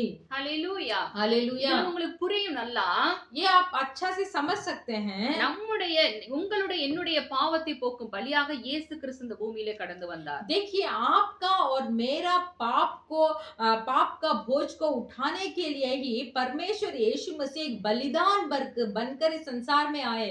ஹல்லேலூயா. हालेलुया। அதனால் தான் இயேசு கிறிஸ்துவை குறித்து பவுல் இன்னொரு இடத்துல சொல்லும்போது इसीलिए यीशु मसीह के बारे में पौलुस और एक जगह में बोलते हैं। எபேசியர் 1வது அதிகாரத்துல 7வது வசனத்துல इफिसियुस का पुस्तक का पहला अध्याय का 7वां वचन में பாவ மன்னிப்பாகிய மீட்பு அவருடைய இரத்தத்தினாலே நமக்கு உண்டாய் இருக்கிறது என்று அங்க பவுல் சொல்லுகிறார். देखिए पाप क्षमा का मुक्ति परमेश्वर के लहू के द्वारा ही है। ஹல்லேலூயா. हालेलुया। அவருடைய இரத்தத்தினாலாகிய மீட்பு நமக்கு கிடைக்கிறது. परमेश्वर के लहू के द्वारा जो पाप से हमें मुक्ति, परमेश्वर के द्वारा जो पाप का मुक्ति हमें मिलती है वो उनके लहू के द्वारा हमें मिलती है। இப்படிப்பட்ட இயேசுவுக்கு உட்பட்டவர்களாய் நாம் இருப்போமேயானால் अगर इस यीशु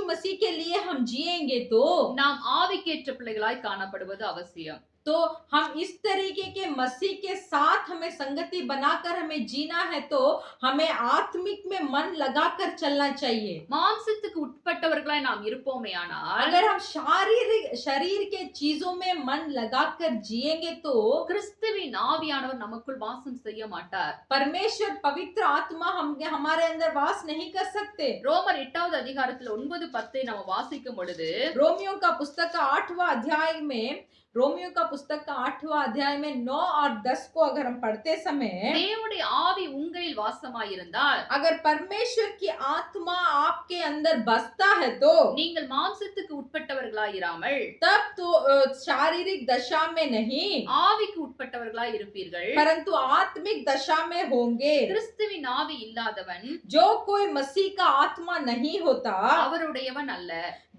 किसके अंदर मसीह का आत्मा नहीं होता तो वो मसीह का नहीं है। மேலும் फिर கிறிஸ்து உங்களில் இருந்தால் अगर मसीह तुम्हारे अंदर होंगे சரீரமானது பாவத்து நிமித்தம் மரித்ததாயும் तो देह पाप के कारण मरी हुई है, ஆவியானது और परंतु आत्मा நீதி நிமித்தம் ஜீவன் உள்ளதாயும் இருக்கும். धर्म के कारण जीवित है। ஹல்லேலூயா. हालेलुया। தேவனுடைய ஆவியானவரும் கிறிஸ்துவும் நமக்குள் வாசம் செய்ய வேண்டும் என்பது மிக மிக அவசியம் என்பதை இங்கு வலியுறுத்துகிறார். देखिए इस वचन में बोला जाता है कि परमेश्वर का आत्मा हमारे अंदर बसना बहुत जरूरत है। பரிசுத்த ஆவியானவர் நமக்குள் வாசமாயிருந்தால் நாம் மாம்சத்துக்கு உட்பட்டவர்களாயிராமல் ஆவிக்கு உட்பட்டவர்களாய் காணப்படுவோம். देखिए अगर पवित्र आत्मा हमारे अंदर वास करेंगे, हमारे अंदर बसेंगे, तो हम बिल्कुल शारीरिक तौर में मन लगाकर नहीं जिएंगे, परंतु आत्मा में मन लगाकर हम चलेंगे। ஹல்லேலூயா. हालेलुया। கிறிஸ்து நமக்குள் அதே போல கிறிஸ்து நமக்குள் வாசமாயிருந்தால் जब प्रभु यीशु मसीह हमारे अंदर वास करेंगे, நாம் முன்பே சொன்னது போல சரீர மரணம் நமக்கு உண்டாகும்.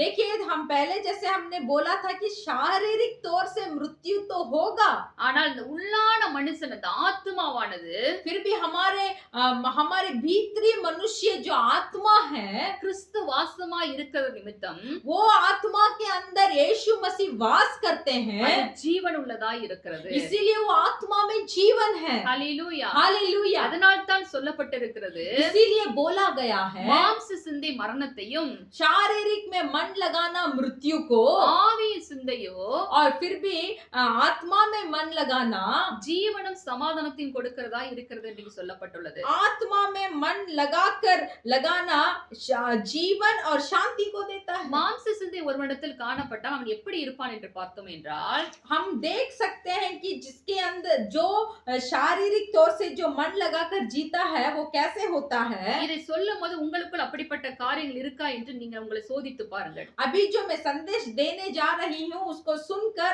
आप देख लीजिए कि इस तरीका व्यवहार आपके अंदर है कि नहीं। இது இருந்தால் இன்றையே அதிலிருந்து வெளியே வருவதற்கு ஆவியானுடைய துணையை நாடுங்கள். तो अगर वो शारीरिक व्यवहार आपके अंदर होगा तो तुरंत उसमें से छुटकारा पाकर आत्मा में मन लगाकर जीने के लिए शुरू हो जाइए। மாம்சத்துக்கு உட்பட்டு மாம்ச சிந்தை உடையவனாய் இருந்தால் अगर शारीरिक में मन लगाकर जो जीता है அவன் தேவனுக்கு விரோதமாய் பகைஞனாய் காணப்படுவான் என்று சொல்லப்பட்டிருக்கிறது. तो बोला गया है जो शारीरिक में शरीर में मन लगाकर जीता है वो परमेश्वर का विरोधी है, அவருடைய கட்டளைகளுக்கு பகைஞனாய் காணப்படுவான். परमेश्वर का व्यवस्था का विरोधी है। அவருடைய நியாய பிரமாணத்துக்கு கீழ்ப்படியாமலும் கீழ்ப்படிய கூடாமலும் செய்யக்கூடிய கிரியைகளை செய்வான். परमेश्वर का व्यवस्था में जो जो बताया गया है, प्रमाण में जो जो बताया गया है, उसका विरोध वो उठता है और उसका विरोध वो चलता है। தேவனுக்கு பிரியமா இருக்க விரும்ப மாட்டான். परमेश्वर का प्रिय मानकर वो नहीं जी सकता।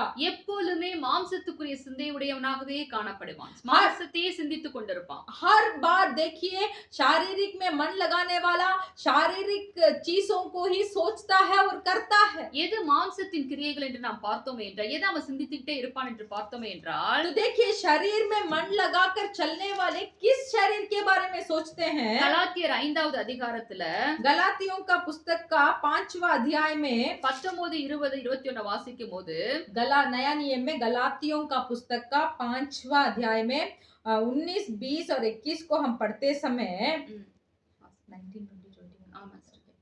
शारीरिक के काम तो व्यवस्था शारीरिक के काम तो प्रकट है, अर्थात व्यभिचार, गंदे काम, लूचपन, मूर्ति पूजा, टोना, भैर, झगड़ा, ईश्वरय, क्रोध, विरोध, फूट, विधर्म, डाह, मतवालापन, लीला कीड़ा और इनके जैसा और काम है।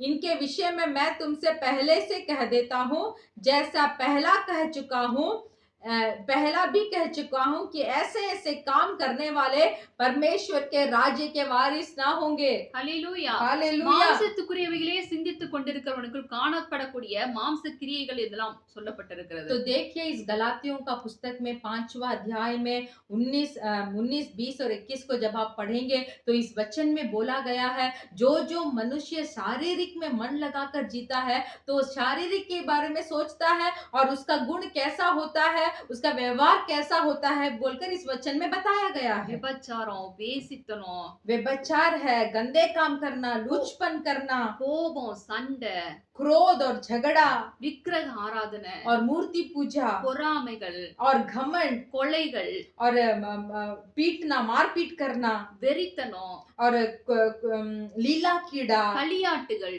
और मतवालापन। இதையெல்லாம் உடையவனாய் காணப்படுவான். तो ये सब चीजें वो शारीरिक मन में जो चलता है उसके अंदर रहेगा। இப்படிப்பட்டவைகளை உடையவன் அவன் கிறிஸ்துவை உடையவனாய் இருக்க முடியாது. तो देखिए ये सब चाल चलन अगर एक मनुष्य के अंदर होगा तो वो जरूर परमेश्वर के साथ नहीं चल सकता। இப்படிப்பட்ட குணாதிசயங்களை உடையவன் தேவனுடைய ராஜ்யத்தை சுதந்தரிப்பதில்லை என்று இங்கு तो சொல்லப்பட்டிருக்கிறது. देखिए इस गुण इस यहाँ बोले गए वचन में वचन के अनुसार जो जीता है उस ये गुण जिसके अंदर रहता है वो परमेश्वर के राज्य का वारिस नहीं बन सकता। இப்படிப்பட்டவன் அவன் மாம்ச சிந்தை உடையவனாய் இருந்து மரணத்தை பெற்றுக்கொள்கிறவனாய் காணப்படுகிறான். तो ये सब गुण जिसके अंदर है वही मनुष्य शारीरिक चीज में शारीरिक तौर में जीता है और मृत्यु को पाता है। இப்படிப்பட்ட காரியங்களை இந்த நாளில் நாம் விட்டு விலக வேண்டியது அவசியமாய் இருக்கிறது. तो हम आपसे बोलते हैं कि इन तरीके के कामों से छुटकारा पाकर हमें जीना है। 16வது வசனத்துல வாசிக்கிறோம் கலாத்தியர் 5:16. देखिए वही गलातियों का पुस्तक का 5वां अध्याय का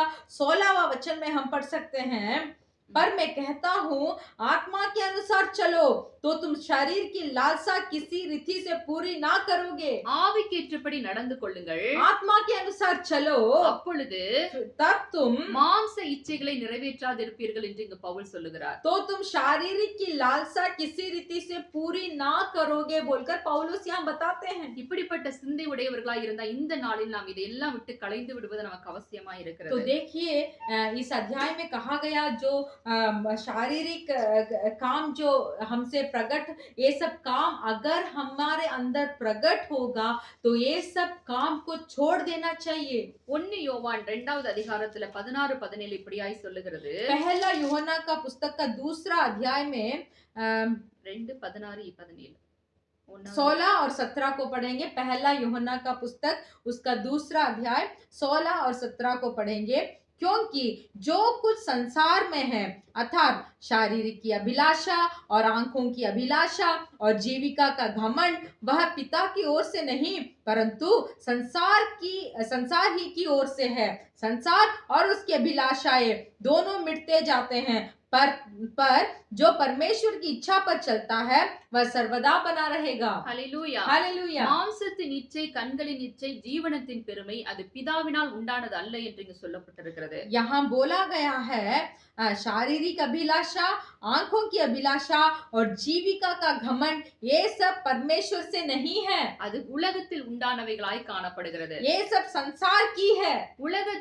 உலக சிநேகம் தேவனுக்கு விரோதமான பகை என்று வேதம் சொல்லுகிறது. हमारा पवित्र बाइबल बोलता है संसार से प्रेम करने वाले या तो संसारिक चीजों से स्नेह करने वाले परमेश्वर के विरुद्ध है। உலகத்தில் உள்ளவைகளும் அன்பு கூறாதுங்கள் என்று இதே யோவான் சொல்லுகிறார். यही यूहन्ना बपतिस्मा बोलते हैं कि इस संसार में और इस संसार के चीजों से तुम लोग प्रेम मत करो। இச்சையை விரும்பி நாம் அதில் அன்பு கூர்ந்தோமே என்றால் अगर वो एक चीज के ऊपर चाहत बढ़कर हम उसे प्रेम करेंगे तो பிதாவின் அன்பு நமக்குள் இருக்காது. तब पिता का प्रेम हमारे अंदर नहीं होगा। நாம் ரட்சிக்கப்பட்டிருக்கலாம், ஞானஸ்நானம் எடுத்திருக்கலாம், பரிசுத்தாவியை பெற்றிருக்கலாம், ஆனால் கிறிஸ்து நமக்குள் வாசம் பண்ண மாட்டார்.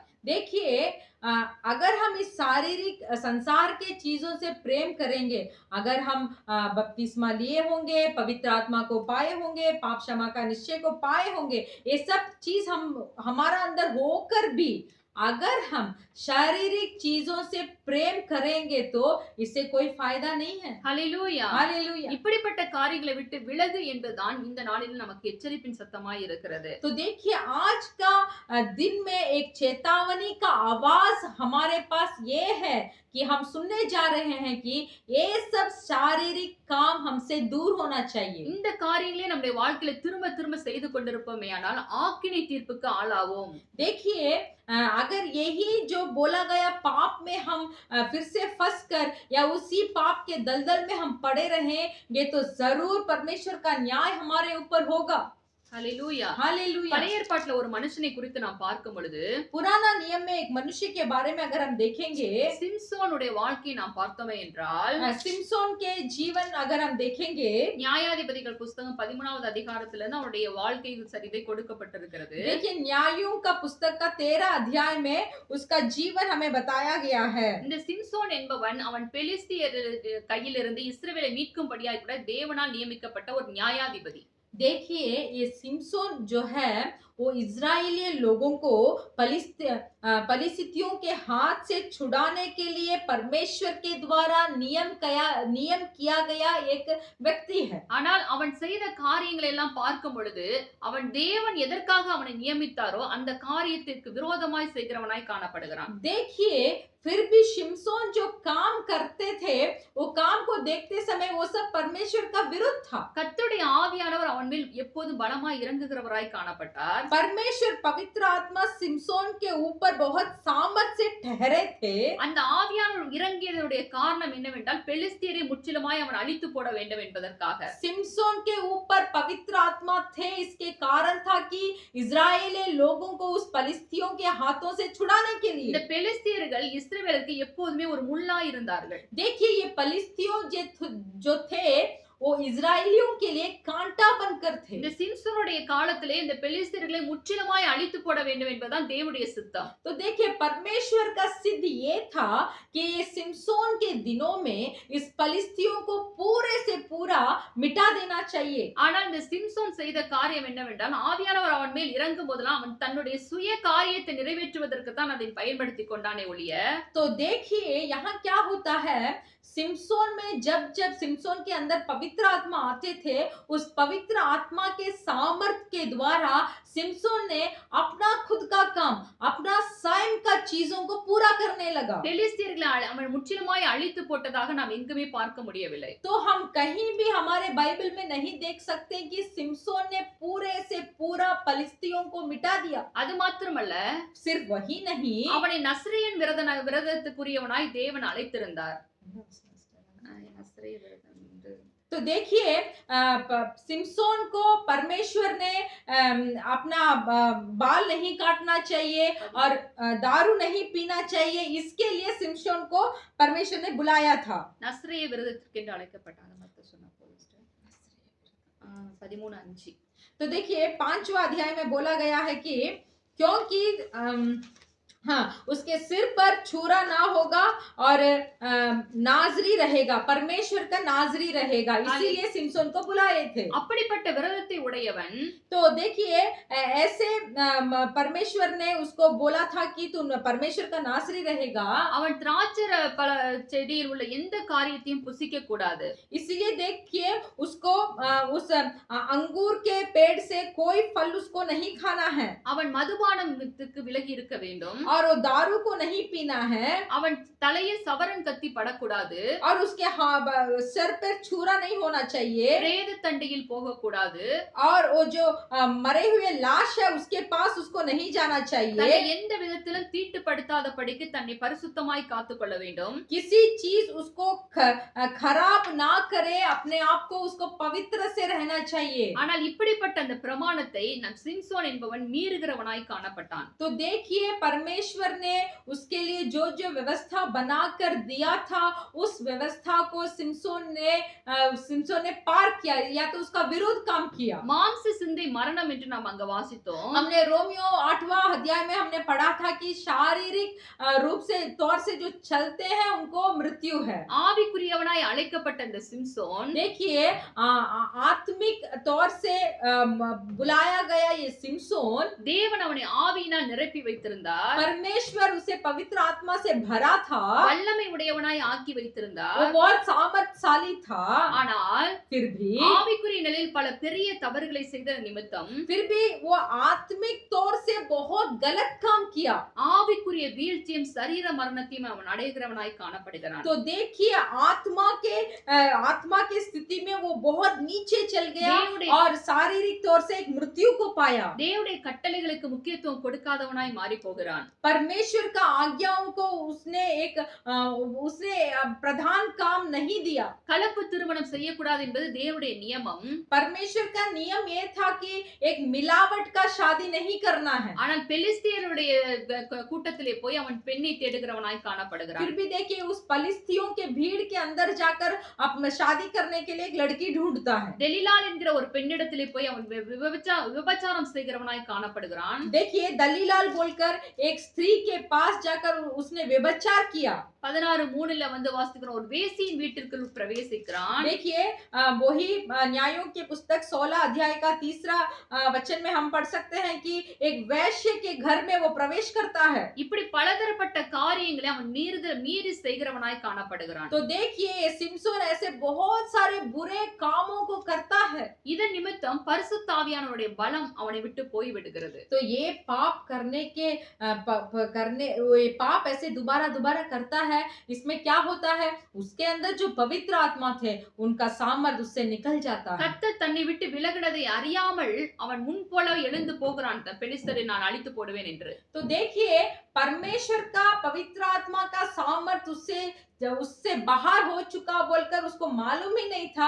फिर भी वो समझता है कि मेरे अंदर पवित्र आत्मा है, ऐसे सोचकर वो फलिस्तियों को मिटाने के लिए चलता है।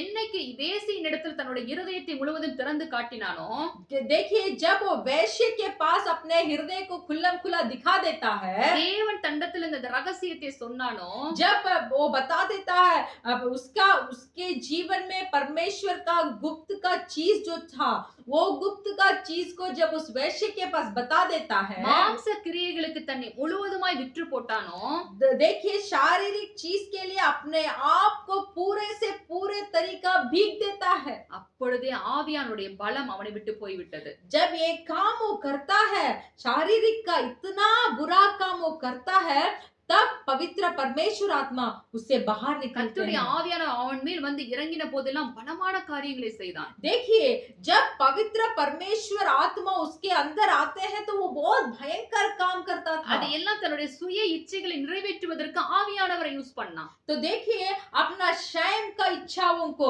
अपने आशाओं को पूरा करने के लिए पवित्र आत्मा का इस्तेमाल किया। பெலிஸ்தரை அழித்து போடுவதற்கு அந்த காரியங்களை உபயோகப்படுத்தவில்லை. वो फलिस्तियों को मिटाने के लिए पवित्र आत्मा का सामर्थ को सिमसोन ने प्रयोग नहीं किया। இதுதான் மாம்சத்தின் கிரியைகள். तो देखिए ये सब काम जो है यही है शारीरिक में मन लगाना। தேவனுடைய காரியத்தை செய்யாதபடிக்கு தம்முடைய சுய இச்சைகளில் இழுப்புண்டு செய்கிற காரியம் தான் மாம்சத்துக்குரிய காரியங்கள். देखिए हम आपसे कहना चाहते हैं कि शरीर में मन लगाना क्या होता है, परमेश्वर के इच्छा से नहीं चलना, परमेश्वर के व्यवस्था में नहीं चलना, परमेश्वर के प्रमाण में नहीं चलना, बल्कि उसका विरोधी चलना शारीरिक में मन लगाने का अर्थ है। என்ன நடந்தது தெரியுமா? क्या हुआ मालूम है? ஆவியானவர் அவனை விட்டு போன பிறகு जब पवित्र आत्मा सिमसोन को छोड़कर चले जाते हैं, அவனுடைய கண்களை பெலிஸ்தியர் பிடுங்கி போடுகிறார்கள். उस सिमसोन को आंखों को फलिस्तियों ने उस आंखों को मिटा देते हैं, தரிசனத்தை இழக்கிறான். दर्शन को खो देता है।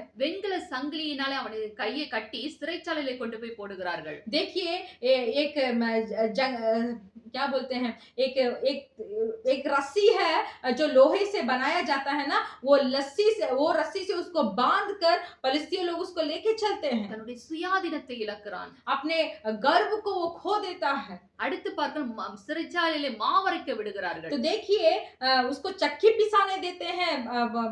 जब वो अंदर जाता है थाने में जब जाता है, थाने के अंदर उसको चक्की पिसाने के लिए देते हैं। அடிமையாக்கப்படுகிறான். वो एक दास बना बनाया जाता है। அவனை வேடிக்கை பொருளாய் அவனை கொண்டு வந்து வைத்து அவனை வேடிக்கையாக்குகிறார்கள். देखिए वो सबके सामने उसको ला जाकर खड़ा कर कर उसे सब लोग ऐसे देखने का चीज बना दिया। தன் மேன்மையை இழந்து போகிறான். अपना अपना एक अच्छा रूप को वो खो देता है। இதை கேட்டுக்கொண்டிருக்கிற என் அன்பான சகோதரர்களே, मेरे प्रिय भाइयों जो इस संदेश को आप सुन रहे हैं, மாம்சத்துக்குரியவர்களாய் நாம் காணப்பட்டோமே என்றால் ஆவியானவருக்கும் கிறிஸ்துவுக்கும் விரோதமாய் காரியங்களை செய்கிறவர்களாய் நாம் காணப்படுவோம். देखिए अगर हम पवित्र आत्मा को पाए भी है तो अगर हम शारीरिक में मन लगाकर शारीरिक चीज को सोचकर संसार के बारे में सोचकर अगर हम चलते हैं तो हम पवित्र आत्मा के विरोध हम पाप करते हैं। உங்களுக்குள் இயேசுவானவர் வாசம் பண்ணுகிறாரா? क्या आपके अंदर पवित्र आत्मा यीशु मसीह वास करते हैं? உங்களுக்குள் தேவனுடைய ஆவியானவர் வாசம் பண்ணி கொண்டிருக்கிறாரா? क्या आपके अंदर परमेश्वर का पवित्र आत्मा वास करता है? அந்த நிச்சயம் உங்களுக்குள் இருக்கிறதா? क्या पवित्र आत्मा मेरे अंदर वास करता है बोलकर वो निश्चय आपके पास है? நீங்கள் ஜெபிக்கும் பொழுது உங்களுடைய ஜெபம் கேட்கப்படுகிறது என்கிற நம்பிக்கை உங்களுக்குள் இருக்கிறதா? क्या जब आप प्रार्थना करते हैं, जब आप प्रार्थना के लिए बैठते हैं तो ये प्रार्थना को मेरे परमेश्वर ने सुना बोलकर एक भरोसा आपके अंदर है? உங்க மனசாட்சிக்கு உங்களை குறித்து தெரியும். आपके भीतरी मनुष्य को आपके बारे में मालूम है। நீங்க தேவனுடைய கண்களுக்கு நேராய் பாவத்தை நடப்பிக்கிறவர்களா இருக்கிறீங்களா, இல்ல பாவத்துக்கு பயந்து விலகி ஓடுகிறவர்களா இருக்கீங்களா? क्या आप परमेश्वर के सामने पाप करते हैं? नहीं तो परमेश्वर के सामने पाप के विरुद्ध दौड़ते हैं। கிறிஸ்துவுக்குள் கிறிஸ்துவுக்கு உட்பட்டவனாய் ஒரு மனிதன் இருந்தால், अगर परमेश्वर के अंदर एक मनुष्य रहेगा तो பாவத்தை விட்டு ஓடுகிறவனாய் இருப்பான். वो पाप से दूर भागेगा। தன்னை அட்ஜஸ்ட் பண்ணி வாழ மாட்டான். ऐसे सबके साथ मिलकर वो सहकर जी नहीं सकता। ஒரு நாள் தானே யூடியூப்ல ஏதாவது ஒண்ணு பார்ப்போம்.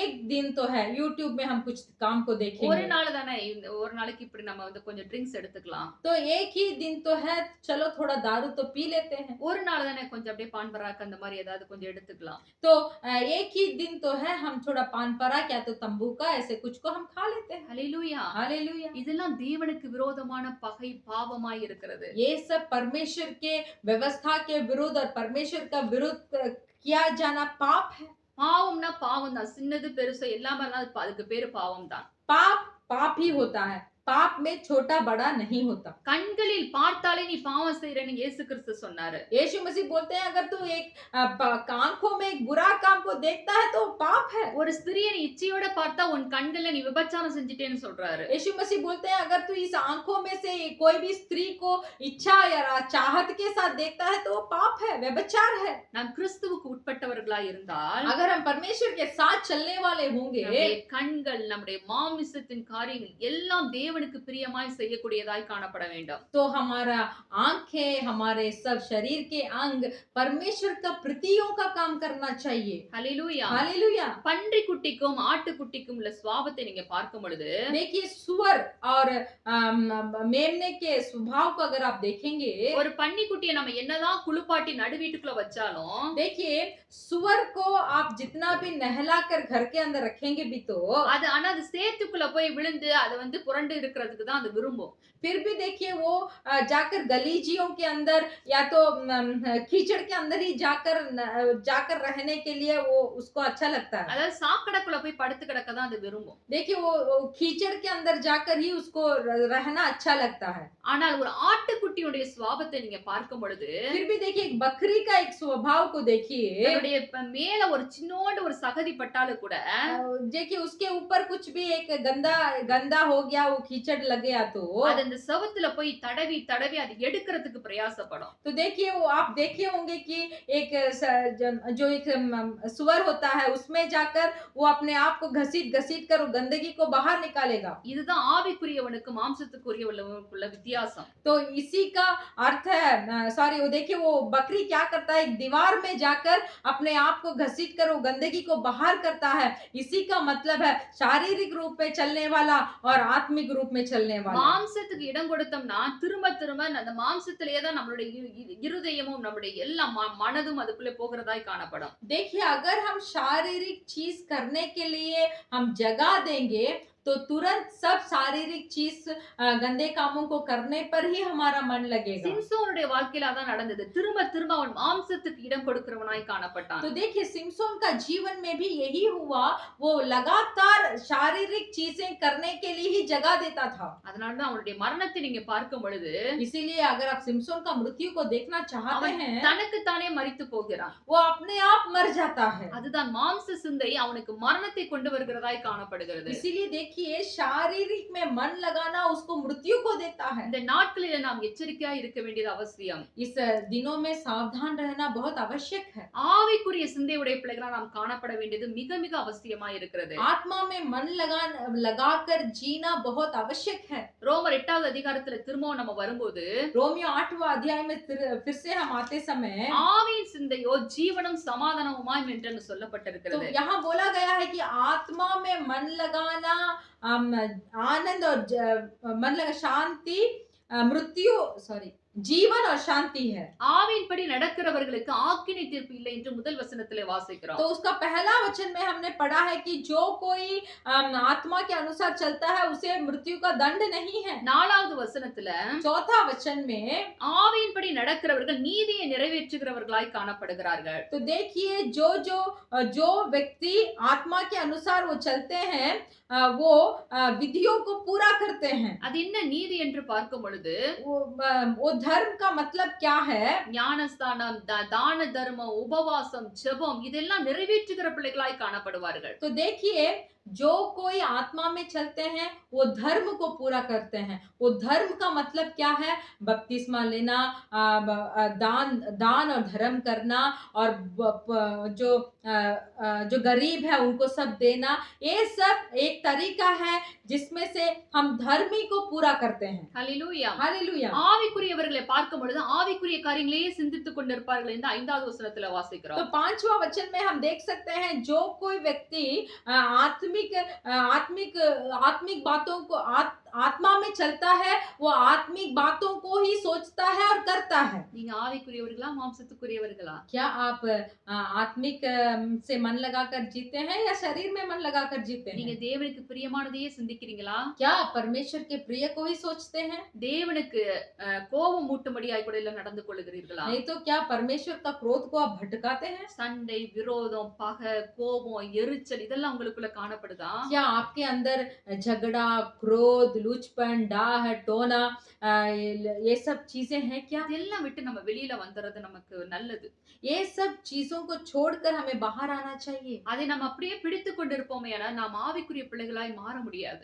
देखिए ये सब संसारिक चीजों को अगर हम पकड़े रहेंगे तो हम आत्मा में नहीं चल पाएंगे। கிறிஸ்துவுடைய ஆவியானவர் யாருக்குள் வாசமாய் இருப்பார் என்றால் परमेश्वर का पवित्र आत्मा किसके अंदर वास करता है?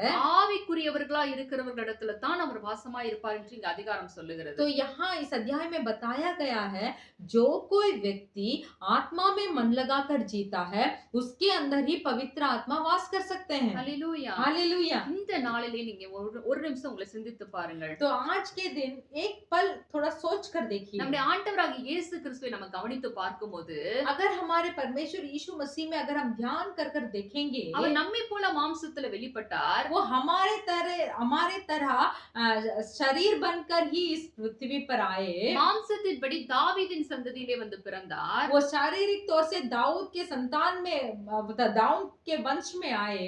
ஆவியின்படி தேவனுடைய பிள்ளை என்று அழைக்கப்படுகிறார். वो आत्मा के दौर से परमेश्वर का पुत्र कहलाया जाता है। மரித்தோரிலிருந்து உயிரோடு எழுந்ததினாலே वो मृत्यु के बीच में से वो जाग उठा। பலமாய் ரூபிக்கப்பட்ட தேவ குமாரனாய் அழைக்கப்படுகிறார். वो एक सामर्थशाली परमेश्वर का पुत्र कहलाया जाता है। அப்படி இருந்தும் वैसे रहकर भी இந்த மாம்சத்துல इस शरीर में பாவத்தை ஆக்கினைக்குள்ளாக தீர்த்தாராம். वो पाप को जीता। ஹalleluya. हालेलुया। ஏன் அப்படி செய்கிறார்? क्यों वो ऐसे किया? உங்களையும் என்னையும் மீட்கும் பொருளாக आपको और हमें इस पाप से छुटकारा देने के लिए பாவ மன்னிப்பாகிய மீட்பு அவருடைய இரத்தத்தினால் நமக்கு உண்டாகும்படியாக परमेश्वर के लहू के द्वारा पाप क्षमा का मुक्ति पाने के लिए தன்னையே அவர் பூரணபடியாய் ஒப்பு கொடுத்தார். अपने आप को ही पूरा बलिदान बनाया। அப்படிப்பட்ட ஆண்டவர் நமக்குள்ளே வந்து வாசம் பண்ணும்போது उतना बड़ा परमेश्वर हमारे अंदर आकर वास करने के लिए நாம் ஆவிக்குரிய பிள்ளைகளாய் இருப்போம். हमें आत्मा में ही मन लगाकर चलना चाहिए। யோவான் புஸ்தகத்துல நம்ம வாசிக்கிறோம், यूहन्ना पुस्तक में हम पढ़ते हैं, தேவனால் பிறந்தவன் அவன் பாவம் செய்யான் என்று சொல்லப்பட்டிருக்கிறது. जो कोई पवित्र परमेश्वर से जन्म होता है वो पाप नहीं करता। ஏன் ஞானஸ்தானம் எடுங்க என் மனம் திரும்புங்கள் என்று சொல்லுகிறோம் என்றால், क्यों हम बताते हैं कि मन फिराव हो जाओ और बपतिस्मा लो? மனம் திரும்புகிற அனுபவத்தை உடைய ஒரு மனுஷனுக்குள்ள जो कोई मन फिराव का एक अनुभव उसके अंदर आता है ஞானஸ்தானம் எடுத்த ஒரு மனுஷனுக்குள்ள और बपतिस्मा लिया हुआ एक मनुष्य के अंदर பரிசுத்தாவியனுடைய முத்திரை போடப்படுகிறது. पवित्र आत्मा का छाप दिया जाता है। அந்த பரிசுத்தாவியர் அவனுக்குள் வருவதினாலே वो पवित्र आत्मा उसके अंदर जब प्रवेश करता है அவர் பாவத்தை குறித்தும் நீதியை குறித்தும் நியாய தீர்ப்பை குறித்தும் கண்டித்து உணர்த்தி கொண்டே இருப்பார். वो पाप के बारे में, न्याय के बारे में और धर्म के बारे में उसे सिखाता है। அவனை ஆவிக்குரியவனாகவே வைத்துக் கொள்வதற்கு அவர் உதவி செய்வார். पवित्र आत्मा मदद करते हैं कि एक व्यक्ति आत्मा में ही चले।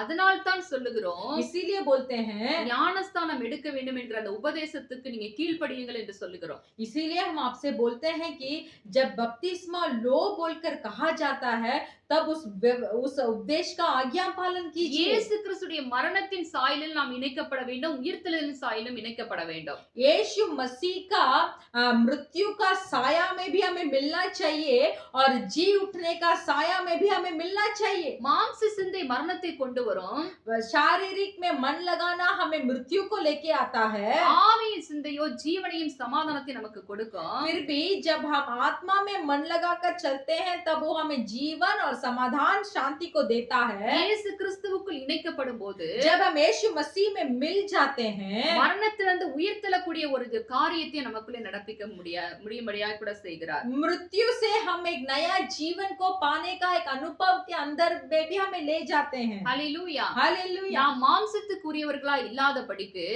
अगर हम शारीरिक तौर से हम नहीं जिएंगे, ஆவிக்குரியவர்களாய் காணப்பட வேண்டும் என்றால் आत्मा में ही हमें मन लगाकर जीना है तो கிறிஸ்துவுக்கு உட்பட்டவனாய் இருக்க வேண்டும். परमेश्वर से मिले रहना चाहिए। இயேசு கிறிஸ்துவின் பிரமாணத்திற்கு உட்பட்டவனாய் இருக்க வேண்டும். यीशु मसीह के व्यवस्था में मिले रहना அதாவது चाहिए। கிருபையின் பிரமாணத்திற்கு உட்பட்ட பிள்ளைகளாய் இருக்க வேண்டும். कृपा के व्यवस्था में हमें मिला रहना चाहिए। கிறிஸ்துவின் ஆவியை உடையவனாய் இருக்க வேண்டும். पवित्र आत्मा हमारे अंदर होना चाहिए। தேவனுடைய ஆவியாகிய பரிசுத்த ஆவியார் வாசம் பண்ணுகிற ஆலயமாய் அவன் காணப்பட வேண்டியது அவசியமாய் இருக்கிறது. देखिए, परमेश्वर पवित्र आत्मा एक व्यक्ति के अंदर वास करने का कलीसिया उसे बनना चाहिए। இந்த நாளில் உங்களை நீங்க தேவனிடத்தில் ஒப்பு கொடுப்பீங்களா? तो इस दिन में क्या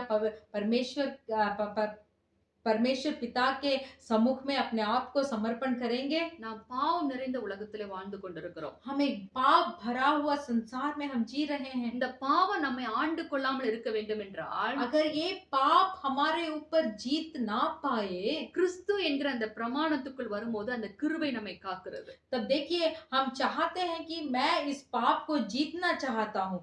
अगर आप ऐसे चाहेंगे तो पवित्र आत्मा का उस व्यवस्था आपके अंदर होना चाहिए। யோவான் 1:7 வாசிக்கிறோம். पहला यूहन्ना का पुस्तक पहला अध्याय का 7वां वचन में हम देखते हैं, இயேசு கிறிஸ்துவின் ரத்தம் यीशु मसीह का लहू சகல பாவங்களை நீக்கி நம்மை சுத்திகரிக்கும் என்று சொல்லப்பட்டிருக்கிறது. सब पापों से छुटकारा, सब पापों से हमें मुक्ति देता है बोलकर बोला गया है। ஒருவேளை நீங்க சொல்லலாம், आप ऐसे बोल सकते हैं, சிஸ்டர் இந்த மாதிரி பழக்கம் என்னால விடவே முடியல, நான் எவ்வளவு முயற்சி எடுக்கிறேன் என்னால முடியல என்று சொல்லலாம். तो आप ऐसे पूछ सकते हैं सिस्टर, मैं ऐसे सारे व्यवहार को और इस सारे गुण को मैं छोड़ना चाहता हूँ, फिर भी मैं छोड़ नहीं पाता हूँ। ஆவியானவர் நமக்கு உதவி செய்வார். நீங்க அறிக்கையிடும் பொழுது ஆவியானவர் அதிலிருந்து வெளியே வர நமக்கு உதவி செய்வார். तो देखिए, आप जब आपसे जो काम नहीं हो पा रहा है, आपसे जो पाप को नहीं आप छोड़ पा रहे हैं, उन सब कामों को पवित्र आत्मा के सम्मुख में जाकर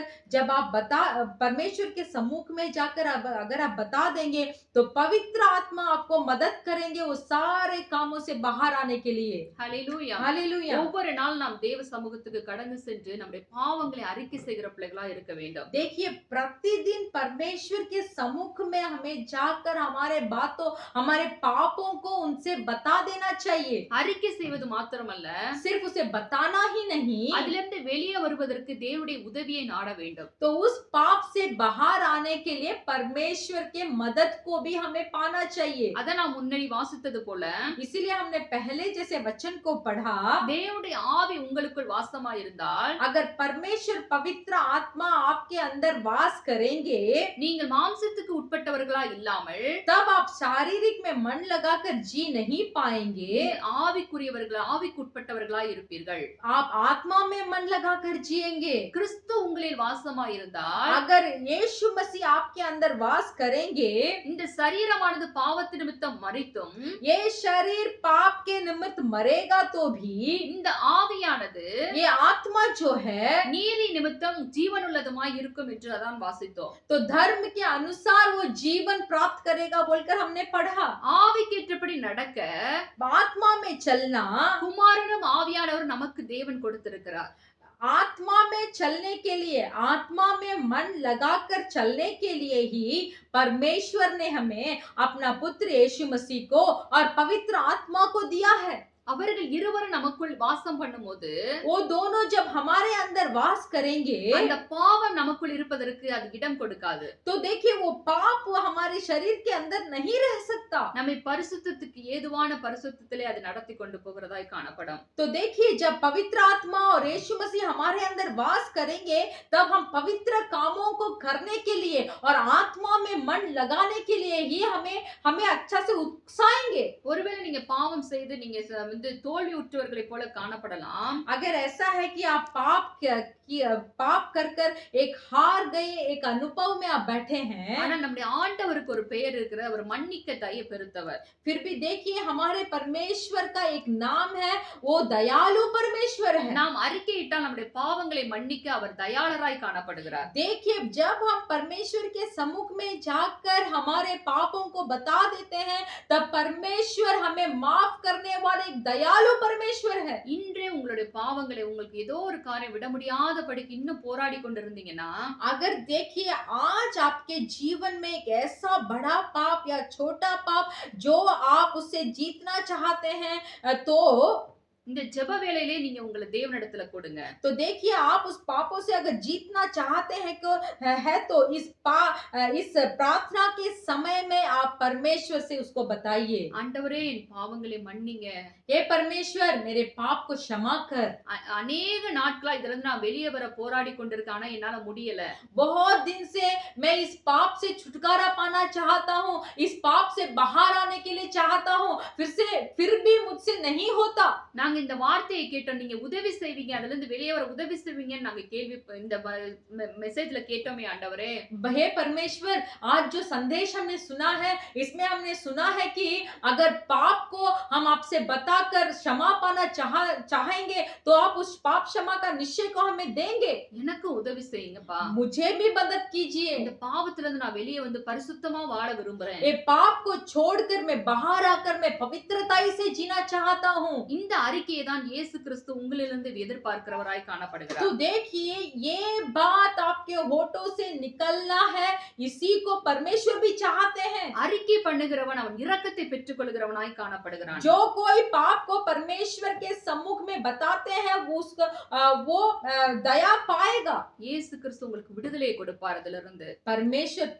परमेश्वर ही आपको इस पाप से छुटकारा देंगे। அதோட மாத்திரமல்ல, सिर्फ ही नहीं, உங்களுக்கு மரணம் என்கிற அந்த ஆவியின் மரணத்திலிருந்து உங்களை பாதுகாப்பார். तो देखिए एक मृत्यु से भी परमेश्वर आपको छुटकारा देंगे। தேவன் உங்களை பாதுகாத்து வழிநடத்துவது மாத்திரமல்ல, परमेश्वर सिर्फ आपको रक्षा कर अगुवाई नहीं करते, அவருடைய வருகையிலும் உங்களை எடுத்துக்கொள்ளும்படியாய் கூட ஒவ்வொரு நாளும் உங்களை பரிசுத்தத்துக்கு எதுவாய் நடத்தி கொண்டு போவார். देखिए परमेश्वर के आगमन में आप भाग लेने के लिए प्रतिदिन परमेश्वर आपको पवित्रताई में अगुवाई करेंगे। அதனால इसीलिए 13வது வசனம் சொல்லுகிறது 8:13 तो देखिए रोमियो का पुस्तक का 8 का 13 अध्याय बताता है, 8वां अध्याय का 13 वचन बताता है, மாம்சத்தின்படி பிழைத்தால் சாவீர்கள், जब आप शारीर के दशा में चलेंगे तो आप मरेंगे, ஆவியினாலே சரீரத்தின் செய்கைகளை அழித்தாள், अगर उस आत्मा के द्वारा शारीरिक काम को मिटाएंगे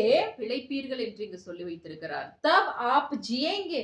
நாம் தேவனுடைய பிள்ளைகளாய் நாம் மாறும் பொழுது जब हम परमेश्वर के पुत्र बन जाते हैं அவருடைய சுதந்திரமாய் மாறுகிறோம். तब हम परमेश्वर के स्वतंत्र बन जाते हैं, கிறிஸ்துவுக்கு உடன் சுதந்திரராய் மாறுகிறோம். पर यीशु मसीह के साथ का एक स्वतंत्र बन जाते हैं। அவரோடு கூட மகிமைப்படும்படியாய் கூட தேவன் நம்மை நடத்துகிறவராய் காணப்படுவார். यीशु मसीह के साथ हम महिमा होने के लिए परमेश्वर हमें अगुवाई करते हैं। இப்படிப்பட்ட ஸ்லாக்கியத்தை நாம் பெற்றுக்கொள்ள வேண்டும் என்றால் तो इस तरीके के सब चीज हमें पाना है, तो இன்றே நீங்க உங்கள் தேவனிடத்துல அவர் கரத்துல உங்களை ஒப்பு கொடுங்க.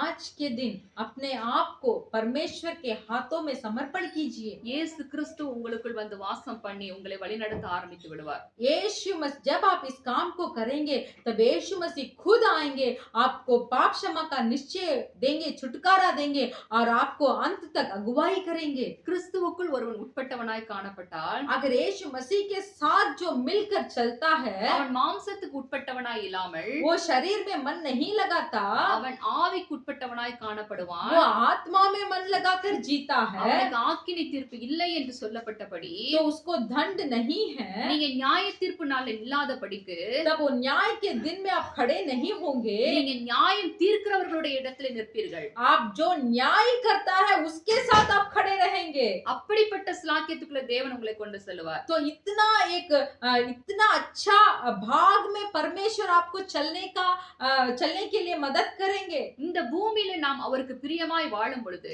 जब इस पृथ्वी में हम परमेश्वर के प्रिय के अनुसार जिएंगे அவரோடு யுக யுகமாய் நாம் வாழ்வோம். तो परमेश्वर के साथ हम युगान युग जिएंगे। இந்த சரீர மரணம் எல்லாருக்கும் பொதுவானது. ये शारीरिक मृत्यु सबके लिए समान है, இந்த ஆவிக்குரிய மரணம் நமக்கு ஏற்படாதபடிக்கு तो आत्मा में एक मृत्यु नहीं होगा, ஆவிக்குரிய காரியத்துல நாம் ஜீவனம் சமாதானத்தை உடையவர்களாய் तो आत्मा के कामों में हमें जीवन और शांति मिलेगा। இயேசு கிறிஸ்துவோடு என்றென்றைக்கு நாம் வாழ்ந்து கொண்டிருப்போம். तब यीशु मसीह के साथ हम युगान युग जिएंगे। இப்படிப்பட்ட ஸ்லாக்கியத்தை நீங்க உங்க வாழ்க்கையில இழந்து விடாதீங்க. तो इस तरीके के एक अच्छा भाग को आप आपके जीवन में मत खोइए। பாவத்தை எல்லாம் விட்டு தள்ளிருங்க. இனி அதுல வந்து உங்களை பழக்கப்படுத்தாதீங்க. पाप से दूर रहिए, पाप करने में मत सीखिए। இயேசுவுக்கு எது பிரியம் எது பிரியமில்லை என்பதை நிதானித்து அறியக்கூடிய கிருபைகளை தேவனிடத்திலிருந்து கேட்டு வாங்கிக் கொள்ளுங்க.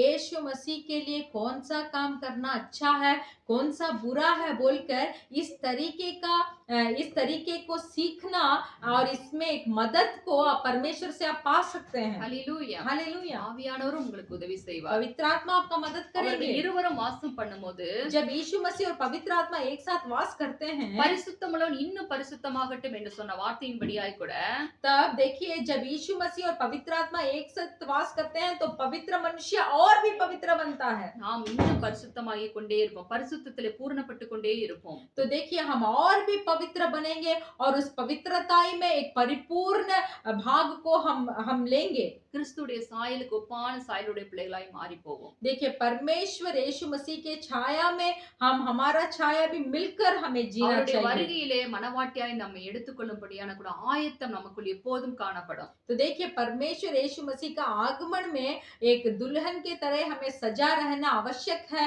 और उस दुल्हा के साथ हमें जाना है। இன்றே உங்களை ஒப்பு கொடுங்க ஆண்டவர்கிட்ட.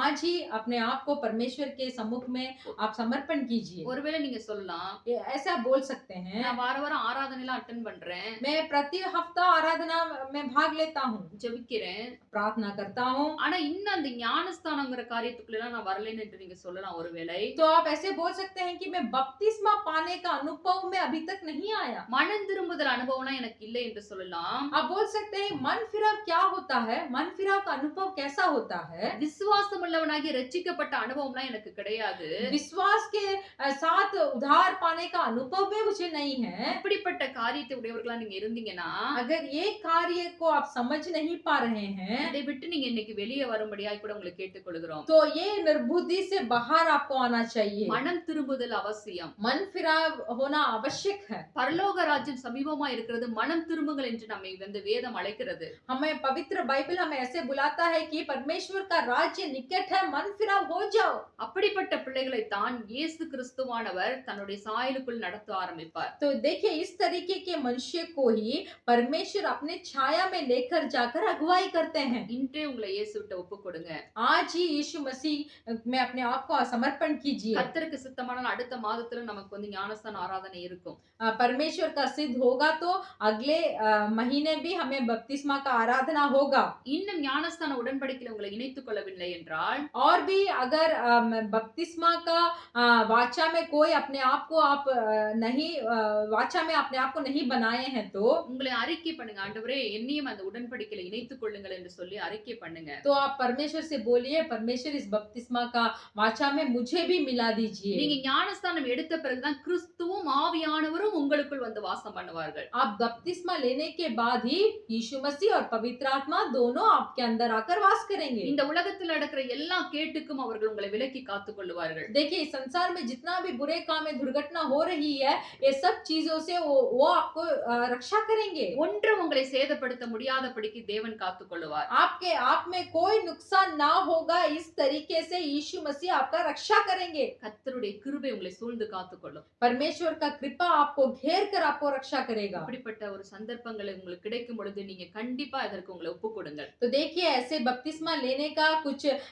समय आपको मिलता है तो उससे उसको आप प्रयोग कर बपतिस्मा ले लीजिए। நாம் பாவம் செய்யும்போது ஆவியானவர் உணர்த்தி கொடுப்பார். जब हम पाप करेंगे तो पवित्र आत्मा हमें समझाएंगे। இதை விட்டு நீ வெளியே வா என்று நமக்கு உணர்த்தி கொடுப்பார். पवित्र आत्मा हमसे बोलेंगे कि ये पाप को छोड़कर तू बाहर आ जा। நாம் துணிந்து பாவம் செய்யாதவர்களாய் காணப்படுவோம். देखिए हम जानबूझकर हम पाप नहीं, पवित्र आत्मा जब हमें समझाएंगे तब हम जानबूझकर पाप नहीं कर पाएंगे। கர்த்தருக்கு பயப்படக்கூடிய பயம் நமக்குள்ள அப்போது காணப்படும். तब परमेश्वर के ऊपर जो भय है वो हमारे अंदर होगा। அப்படிப்பட்ட காரியங்களில் எல்லாம் நீங்க உங்களை இணைத்துக் கொள்ளுங்கள். तो इस तरीके के काम से आपको जुड़वा लीजिए। மாம்ச சிந்தை மரணம், शारीरिक में मन लगाना मृत्यु है ஆவியின் சிந்தையோ ஜீவனும் சமாதானமுமா. और आत्मा में मन लगाकर चलना जीवन और शांति है। ஜீவனும் சமாதானத்தை நாம் பெற்றுக்கொள்ள வேண்டும் என்றால் जीवन और शांति को हमें पाना है तो நாம் ஆவிக்குரிய பிள்ளைகளாகவே எப்போதும் காணப்பட வேண்டியது அவசியம்.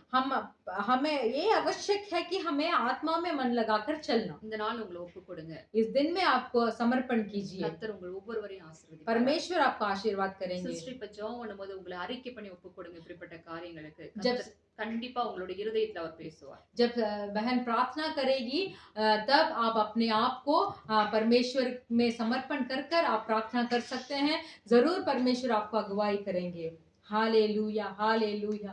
सब जहाँ जहाँ आप है घुटने टेक कर आप खड़े हो सकते हैं, नहीं तो आपके हाथों को स्वर्ग के ओर आप लेकर आप प्रार्थना कर सकते हैं। सब आप अभी एक समय है, 2 मिनट का समय है, आप प्रार्थना कीजिए।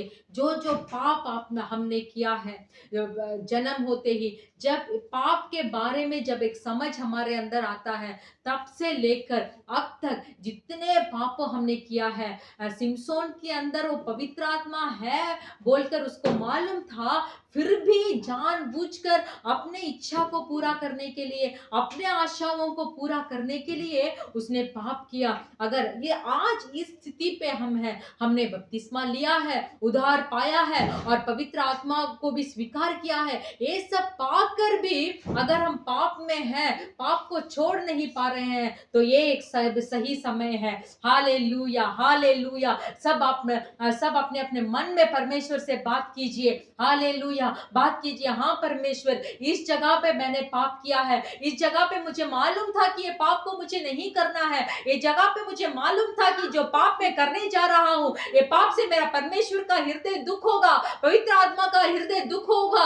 अंतिम दिनों के लिए छुटकारा के, अंतिम दिन के छुटकारा के लिए छाप जैसा दिया गया उस पवित्र आत्मा को मैं दुख करवा रहा हूँ, मैं दुख दे रहा हूँ, मैं दर्द दे रहा हूँ, ये सब मुझे मालूम था, फिर भी मैंने पाप किया, जानबूझकर पाप किया, जानबूझकर पाप किया, ये सब मैंने किया है परमेश्वर, मुझे माफ कीजिए। सब अपने अपने आवाज को उठाकर बोलिए, मुझे माफ कीजिए, मुझे माफ कीजिए, मुझे माफ कीजिए। मैंने आपको दुख दिया है, मैंने आपको दर्द दिया है, मैंने आपके गले पे मारा है, पाप के अनुसार फिर से मैं आपको उस क्रूस पे लटकाया हूं, मुझे माफ कीजिए। बोलिए, मुझे माफ कीजिए, मुझे माफ कीजिए। आज के दिन उस पाप क्षमा का निश्चय को मुझे पाना है और इस पाप को मुझे दोहराना नहीं है। और कोई चुप मत रहिए, ये एक समय है जहां पवित्र आत्मा आपके अंदर काम करने के लिए चाहते हैं, उत्साह है। प्रार्थना कीजिए, ये पाप को मुझे छोड़ना है, सिनेमा देखने का पाप को मुझे छोड़ना है, तंबाकू खाने का पाप को मुझे छोड़ना है, दारू पीने का पाप को मुझे छोड़ना है, जहां मोबाइल में घंटों घंटों में बैठा हूं और बुरे कामों को देख रहा हूं, बुरे चीजों को कर रहा हूं, ये पाप से मुझे छुटकारा दे, ये पाप से मुझे छुटकारा दे दे। Hallelujah, hallelujah. शारीरिक में मन लगाकर चलना वो मृत्यु का दंड को हमारे ऊपर लेके आता है। अगर ये सब शारीरिक काम को हम छोड़कर हम जब आत्मा में चलेंगे तो परमेश्वर का आनंद, परमेश्वर का शांति हमारे अंदर हो जाएगा। और रबा बाबा रेखा बाबा रबा शगादुना माला रबा और रेखा बाबा बाबा। धन्यवाद, धन्यवाद, धन्यवाद, धन्यवाद, धन्यवाद। Hallelujah, hallelujah. धन्यवाद पवित्र आत्मा, धन्यवाद। आप दयालु परमेश्वर हैं, हमारे परमेश्वर दयालु है, जो पाप को बताते ही उसे क्षमा करते हैं। वो चाहते हैं कि मेरे पुत्र मेरे पास आ जाए, वो चाहते हैं कि यीशु मसीह के छाया में हम लोग मिल जाए, मृत्यु के छाया में भी मिलकर, हालेलुया, जीवन के छाया पे भी मिलकर। उस दुल्हा जब आगमन में आएगा, ये दुल्हन अच्छा से सज धज कर पवित्र वस्त्र को पहनकर उस दुल्हा के साथ जाए। Hallelujah, hallelujah, hallelujah. एक पाप क्षमा का निश्चय को और एक बार हमें दीजिए परमेश्वर। जो भाई और बहन इस दिन में इस समय पर आपको देखकर पुकार रहा हो, इस क्षण पे रेखा बादशगा दुना माला रवा, इस क्षण में उनके अंदर एक छुटकारा हो जाए। जो शैतान उन्हें धोखा दे रहा है, यीशु मसीह के नाम से एक छुटकारा हो। हम प्रार्थना करते हैं, छुटकारा हो, छुटकारा हो। बहुत सारे भाई लोग और बपतिस्मा के वाचा में अपने आप को समर्पण करने के लिए आप मदद करने के लिए मांगते हैं। हमारे कलीसिया के परिवार भाई बहन सब आपके हाथ में समर्पण करते हैं। इस अंतिम दिन में आत्मा में मन लगाकर जीने का चाहत हर एक के अंदर बढ़े। धन्यवाद। अब हम कलीसिया के पास्टर लोग, सब कलीसिया के परिवार लोग सबको आपके हाथ में देते हैं और जल्दी ही जल्दी हम अलखोर कलीसिया खोलकर हम सब मिलकर प्रार्थना करने के लिए मदद कीजिए। और अगले हफ्ते हम मिलने तक आपकी कृपा हमारे साथ हो। यीशु मसीह के नाम से मांगते हैं पिता, आमीन। கர்த்தராகிய இயேசு கிறிஸ்து கிருபையும் प्रभु यीशु मसीह का कृपा, பிதாவாகிய தேவனுடைய அன்பும் पिता परमेश्वर का प्रेम பரிசுத்த ஆவியானவருடைய அந்யோன்ய ஐக்கியம் और पवित्र आत्मा का सौभाग्यता இன்றும் என்று நம் அனைவரோட கூட இருப்பதாக आज और हर पल हमारे साथ होते रहे। ஆமென், आमीन। Hallelujah, hallelujah, hallelujah, hallelujah. जय मसीह। जय मसीह।